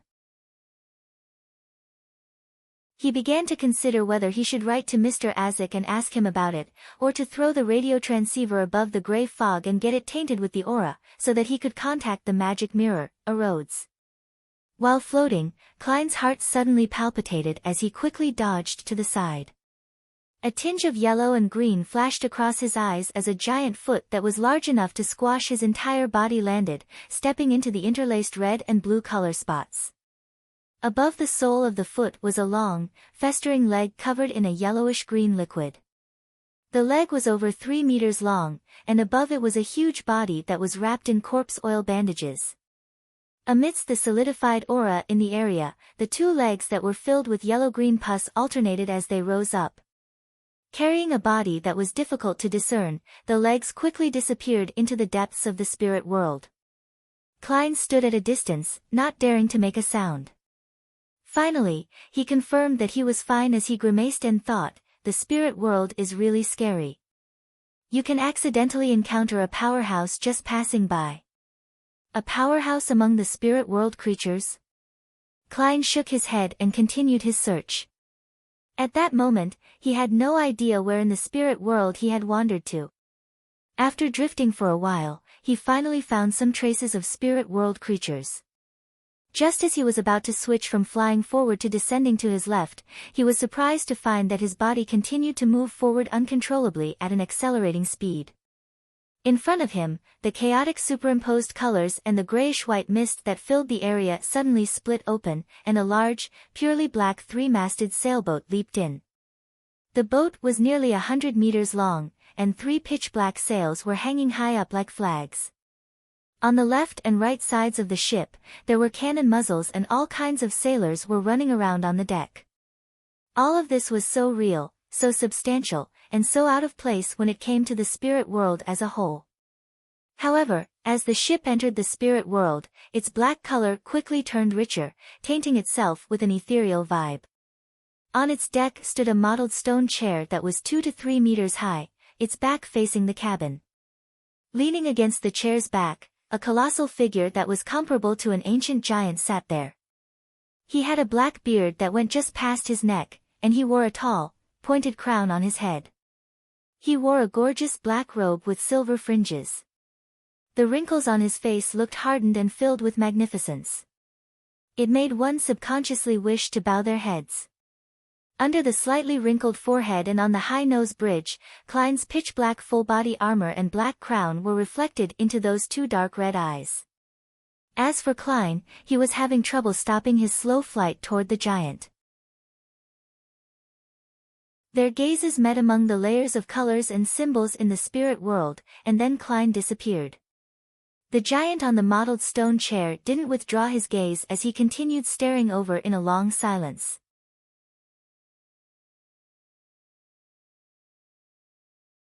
Chapter 560, The Hanged Man Gets Fleeced Above the Fog. Klein took out the Dark Emperor card that he had fused with his spirit body and instantly reverted to his original form. This is called a one-click gear swap, he mocked himself as he recalled what had just happened. He was almost certain that the giant, wearing the sharp crown, was king of the 5 seas, Nast Solomon. The 100-meter-long sailboat that could sail through the spirit world was the ghost ship named Dark Emperor, which was built by the ancient Solomon Empire. I've always thought that a ghost ship simply means that it can sail on its own and wouldn't sink, making it closer to a strange creature. I never thought that the most powerful ghost ship would be able to turn itself incorporeal and wander through the spirit world. That makes it almost a demigod, right? As expected of the most famous Dark Emperor on the 5 seas. Yes. I can't eliminate the possibility that it sacrificed a traveler during its creation process. For one of the most famous legendary treasures, the Spectre Empire, which carries the final inheritance of the Trunsoist Empire, could it be that the ship also comes equipped with this capability, making it impossible to find? Klein's thoughts slowly drifted without immediately realizing the reason why he had suddenly met King of the 5 Seas, Nast. This was very obvious, the law of convergence of Beyonder characteristics. Although the Dark Emperor card didn't contain any Beyonder characteristics, Roselle had added or carved something onto the card when he made it. It allowed the wielder to use the card of blasphemy after they advanced to a high-sequence Beyonder, to subtly sense the Beyonder ingredients that they needed. There was no doubt that such a sensation was mutual. As one sensed the other would naturally sense them too. As for the wielder, they would appear to approach a certain fate before they crossed that step into becoming a demigod. This was something Klein was deeply aware of. He ultimately suspected that the existence of the gray fog had brought together certain Beyonders or supernatural events to him. Traveling with the Dark Emperor card in the spirit world makes it easier for such situations to occur. This is because the real world needs to abide by many rules. Even the fate from drawing lots needs to abide by logic, developing bit by bit. It doesn't make sense for me to use the Dark Emperor card in Backlund, and for the King of the 5 Seas, Nast, to immediately appear in front of me with the ghost ship. Even if he sensed the attraction force, he would have to go through the process of locating me, and through the process of traveling through the spirit world, take hours, or even days to arrive. If he didn't sense it, he would only naturally think of sailing towards the Sonia Sea and head closer to the borders of the Lone Kingdom. In that case, it might take months before we bump into each other. By being in the spirit world, things are simple, there is no concept of distance or direction in there. Locations and distances are all extremely chaotic. Perhaps the King of the 5 Seas, Nast, might have wished to go out on a spin in the spirit world, but he ended up seeing me pass by the moment he entered. This doesn't need to abide by any restrictions or limitations on geographical locations, Klein thought as he wrapped the corner of the model table. In addition to this, he was certain that the reason why he was thrown uncontrollably towards the Dark Emperor and at King of the 5 Seas, Nast, wasn't because of the law of convergence of Beyonder characteristics. The effects of the law was only reflected in fate, perception, and desire, nothing too exaggerated, otherwise, there wouldn't be high-sequence Beyonders, all of them would be involuntarily drawn by the uniqueness of their respective pathway. Klein could sense that it was a type of Beyonder power that twisted and strengthened his intent to move forward, resulting in him being unable to stop. This is a very simple analysis. Even if I had thrown out the Dark Emperor card at the time, I wouldn't have been able to stop. This is a lawyer, which is a Beyonder power wielded by the Dark Emperor pathway. Klein leaned back in his chair and decided not to use the Dark Emperor card anytime soon. This meant that he was unable to roam the spirit world in search of a messenger. If he hadn't brought the Dark Emperor card and had used his main body with the Sea God Scepter, he would appear in the spirit world, which was filled with all kinds of revelations and information. He would inevitably leave many clues and could be divined about at any time. In terms of anti-divination and anti-prophecy, Azek's copper whistle couldn't be compared to the Dark Emperor card. If I were to really do that, I might meet 10 people who know that I obtained the Sea God Scepter when buying a beer at the bar. Of course, it was taken by Klein Moretti, so what has that got to do with me, Gehrman Sparrow? Klein shook his head in a self-deprecating manner and decided to use the ritual method to get a messenger to respond. He could find something more suitable later on. After he covered the Dark Emperor card, his figure disappeared from the mysterious space above the gray fog. Early morning, Byam. Alger prepared to take a carriage out of the city and take a detour to a private harbor behind the cliff. That was where his Blue Avenger was docked and waiting to set sail. As a disguised pirate captain, he couldn't dock so openly at the main port of the City of Generosity. That would be sufficient proof that he had close ties with the authorities. It was the same with the other pirates who had to consider their berth in advance before coming to Byam to sell their loot or gain enjoyment. They either went to a small port in the surrounding waters, or to a private port controlled by someone with a deep background or by the resistance.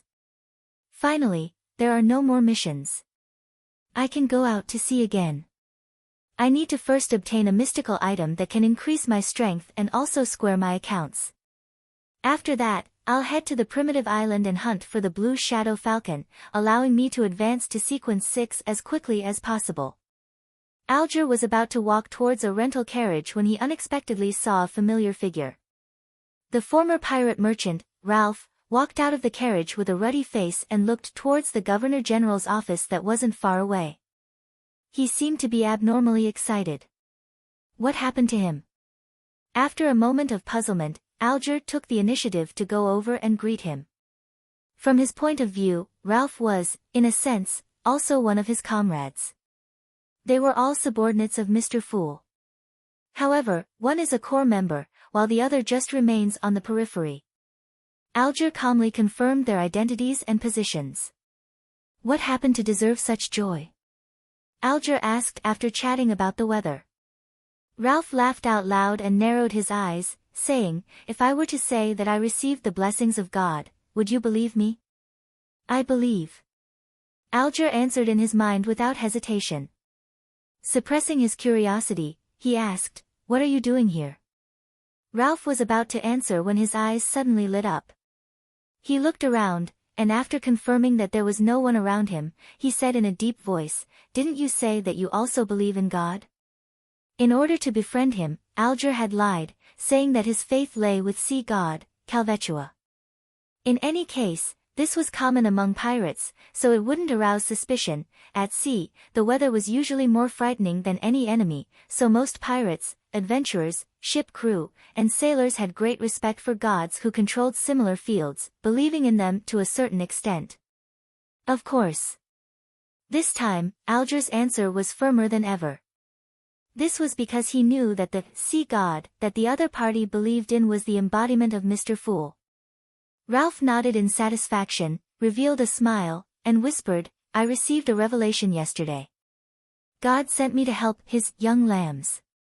I intend to establish a charitable fund for this purpose. This is the will of God. As his believer, I think you would be happy to provide some assistance." He held out his right hand and waited for the donation. Alger's expression stiffened, and he was momentarily unsure of how to respond. Although his present fortune was worth £3,245, he was preparing to buy a mystical item, making his overall financial situation somewhat tight. Of course, he could still donate quite a bit if he skimped and saved. If the sea god was still Calvetua, Alger, who claimed to be a believer, wouldn't have hesitated to find an excuse. But now, he had to seriously consider the deeper motives of Mr. Fool. Noticing Alger's reaction, Ralph's eyes darted schemingly before he said, "We want to help children who are suffering from unnecessary discrimination because of their bloodline. They live a hard life, and it is hard to see any hope for them. There are pure-blooded natives, as well as mixed bloods." Alger was silent for a few seconds, then he pulled out a wad of cash. "Here's £100. Ralph took it and said with a smile, "Your kindness will definitely be rewarded. God will protect you." The door slanted over the entrance to the warehouse. Klein prepared the summoning ritual for the spirit world creature and was surrounded by the hallucinatory scent of herbs and essential oils. He was afraid that there would be some kind of accident if he held it in the inn, and although it might not be risky for him, it might end up harming the other occupants. Therefore, he went back to the abandoned warehouse where he had gave a sacrifice to Calvetua. As for Danitz, having his bounty raised to £5,500, he was very proactive in asking to stay in the suite and monitor the radio transceiver. The procedure is to light the candle that symbolizes me, and to use a verified incantation to summon the appropriate spirit world creature as a messenger. Daily Simone's 3-line description and the various incantations provided by Mr. Azik went through Klein's mind. When summoning a spirit world creature, the first sentence needed descriptions such as, wanders about the unfounded, and, roaming in the upper realm. Only by doing so could it accurately point to the spirit world. The suffix would clearly indicate that the spirit body was being summoned and that it was a creature that had a corporeal body. The second and third lines were an accurate description of the creature, but due to the restrictions of the format, one couldn't use too many words to pinpoint a creature. Therefore, it was difficult to predict or divine what would ultimately be summoned by the ritualist.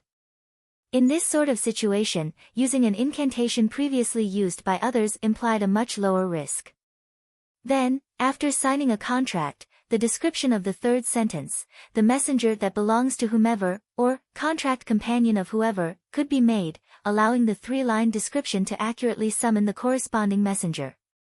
Yes, my messenger has to run very fast, otherwise, it might be killed by some malicious creature in the spirit world, resulting in the loss of important letters. Klein's mind raced, and he came up with a clear plan. He took a step back and said in ancient Hermes, I summon in my name, the spirit that wanders about the unfounded, the friendly creature that can be subordinated, the creature whose speed surpasses imagination. Whoosh! There was the sound of wind, tainting the candles to a dark green and turning the surroundings cold and creepy. Klein saw a blurry figure rush out, too fast for him to see anything. After that, he couldn't find the fellow ever again.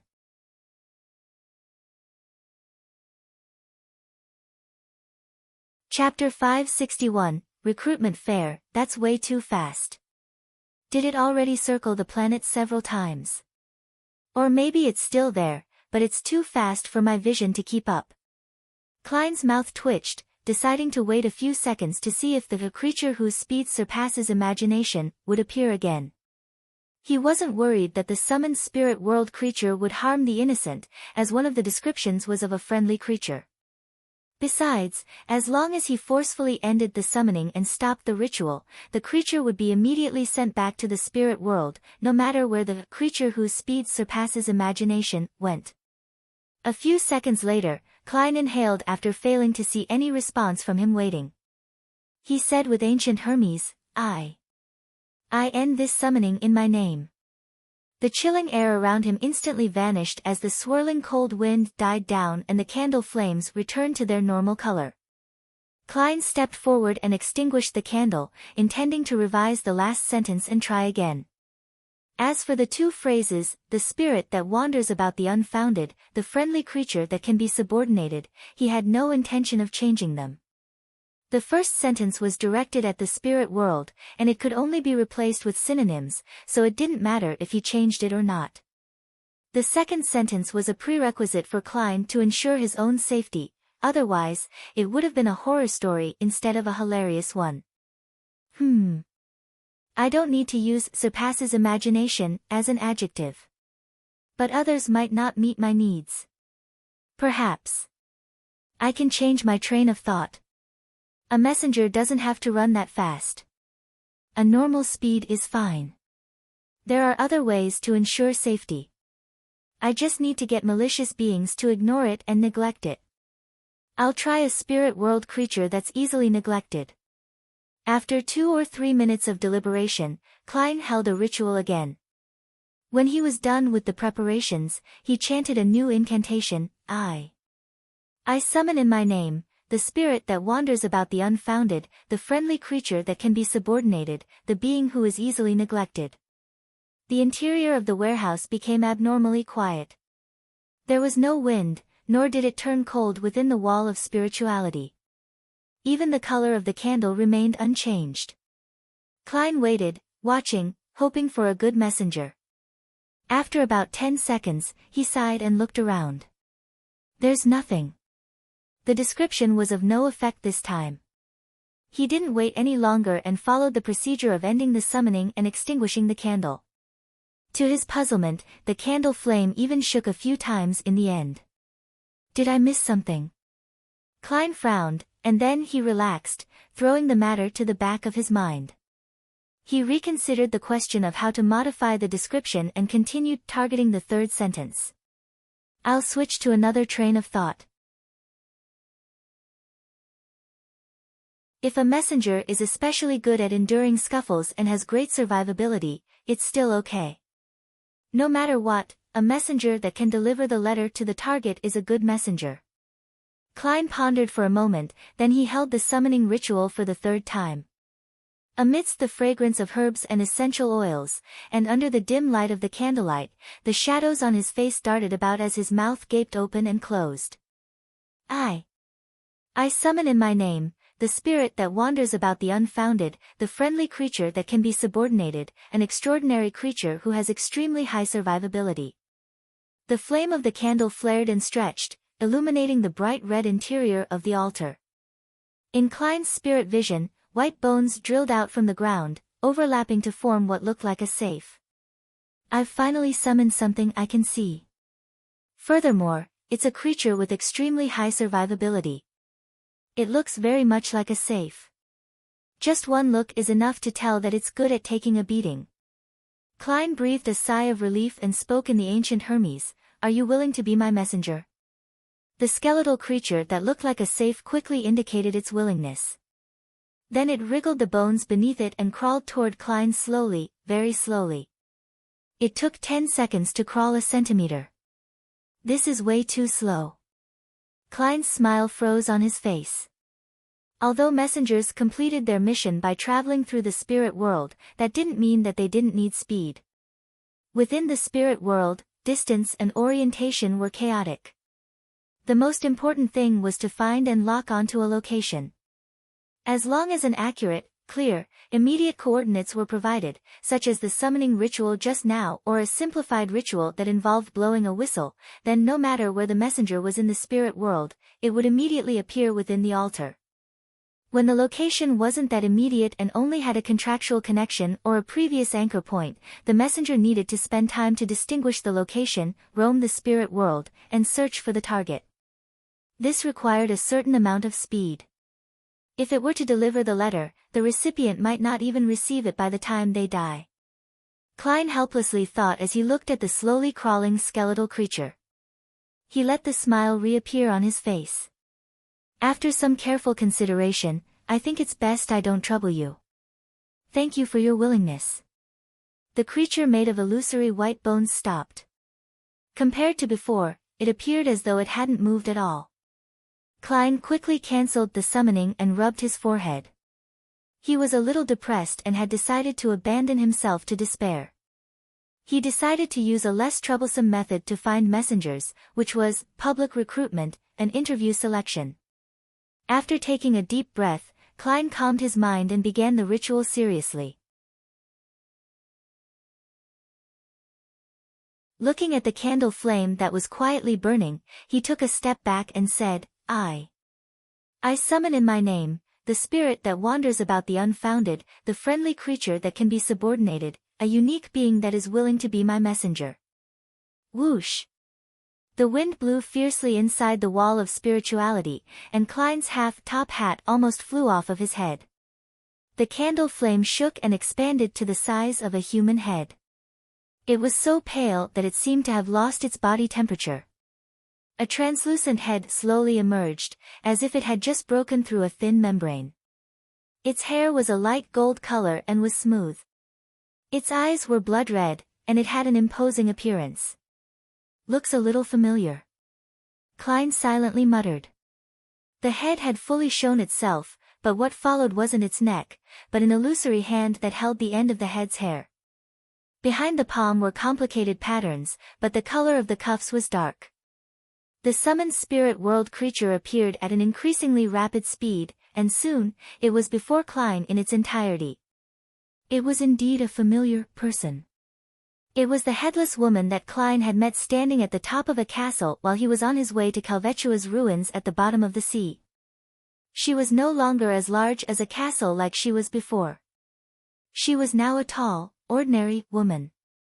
Of course, there were still only cuts on her neck and 4 identical heads in her hands. "Did you summon me?" The headless woman in the complicated black dress stood there quietly. Her 4 drooping heads spoke one after the other in ancient Fasak. She can directly communicate through words. The level of this spirit world creature isn't low. I remember you having a castle. You're already a property owner, so why are you applying for the job of a messenger? Klein sighed with emotion and lampooned. Then, he looked down at the candle behind the headless woman.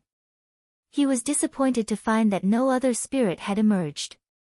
He had originally imagined that many spirit world creatures would be willing to be his messenger as they swarmed over, having to form a line to be interviewed. In the end, only one had responded. It should be a problem with the summoning ritual itself. It's considered a relatively simple and basic summoning ceremony, so it's impossible to summon multiple targets at once. Klein looked at the headless lady and solemnly nodded. Yes. Without waiting for the other party to speak, he added another question. Can you roam the spirit world at a relatively fast speed? How good is your survivability? The head which the headless lady lifted answered, yes. Not bad. As she spoke, she floated upwards and then quickly descended, displaying her speed. Phew. Klein decided to stop making attempts which led to unknown results. He asked in a serious manner, "Are you willing to sign a contract and become my messenger?" The headless woman's dress fluttered slightly, and her 4 heads with blonde hair and red eyes nodded at the same time. Yes. Every time. 1 gold coin. Ah. A gold coin for each letter sent. Mr. Azik didn't mention that spirit world creatures have such hobbies. Right, he mentioned that when signing a contract, persuasion and communication are key factors. Does this mean that this is a form of persuasion and communication? Klein was surprised and wanted to cancel the summoning immediately. Wait a minute, I might not need to be the one paying for it. Whoever summons the messenger pays for it. Maybe when our communication improves, there would be the option of paying on receipt. After some thought, Klein agreed to the other party's request. Okay. Let's sign the contract. He picked up a dark red, round fountain pen and yellowish-brown goatskin parchment that he had prepared earlier, and he quickly wrote down the contract in the language which could stir the forces of nature, ancient Hermes. The format and terms were described in detail in Azik's letter. They were concise and to the point, and they contained clauses such as the messenger not being allowed to look at the letter, not discarding the letter, or endangering the life of the contractor. Of course, if the contents of the letter were related to the messenger had to be informed in advance. In addition to these, Klein added a clause to send 1 gold coin for each letter, specifying that it could be borne by the contractor or by the receiver of the letter. In order to ensure the effectiveness of the contract, the final part used the honorific name of the deity in charge of this domain. It was an undead contract, and normally it meant using Death's honorific name, but Death had long perished with no response from him. Hence, Azik mentioned that it could be replaced by using the description of someone high in the undead domain or the underworld itself, but the binding force wasn't that strong. Without a doubt, Klein chose the underworld, which had a close relationship with the big shot. The home of all death, the hell hidden deep within the spirit world, the witness of the decay of all living things, one that solely belongs to the kingdom of death. After penning these 4 sentences, the yellowish-brown goatskin parchment began to burn with a green flame, illuminating the gloomy surroundings. After he was done with the text, Klein took out Azik's copper whistle, placed it on the goatskin, and wrote his current name, Gehrman Sparrow. This didn't necessarily require a real name, because his aura would enter the contract. The name was only used for summoning, which was to say, using the messenger that belongs to Gehrman Sparrow worked, but the contracted creature of Klein Moretti wouldn't. When Klein finished signing, the goatskin floated up, carrying Azik's copper whistle and the dark red fountain pen, and flew to the headless lady. The headless lady held the head with golden hair and red eyes, let it bite down on the fountain pen and wrote her name, Rionette Tynker. The green flames quickly gathered together, wrapping around Azek's copper whistle and the yellowish-brown goatskin parchment. A few seconds later, the goatskin was reduced to ash, and the copper whistle fell into the palm of Klein's hand. The headless woman, Rionette, collectively blinked with the eyes of her four heads, and her body rapidly faded away into the pale candle flame. After the contract was made, Klein no longer needed to undo the summoning. He could do it with his own will. Phew, I finally have a messenger. The spirit that wanders about the unfounded, the friendly creature that can be subordinated, the messenger that belongs to Gehrman Sparrow. Well, when there's an opportunity, I'll get an artisan to create something like the copper whistle, so that I don't have to summon my messenger every time via a ritual. Klein cleared up the mess in a rather good mood. Over the next few days, Byam gradually returned to normal, but Danitz still hadn't been able to receive any telegrams from Admiral of Blood's pirate crew. On Sunday morning, he flipped through the newspaper and suddenly lowered his voice as he said to Klein, "There's a Beyonder gathering tonight. Want to attend? You're tuning in to the Blissful Bookshelf YouTube channel. We're so grateful for your support, and don't forget to subscribe to join us on this incredible journey through captivating stories. Your generosity through donations truly makes a world of difference, as it's the primary source of revenue that allows me to expand and enhance this channel for you. Thank you from the bottom of my heart for being a part of this adventure.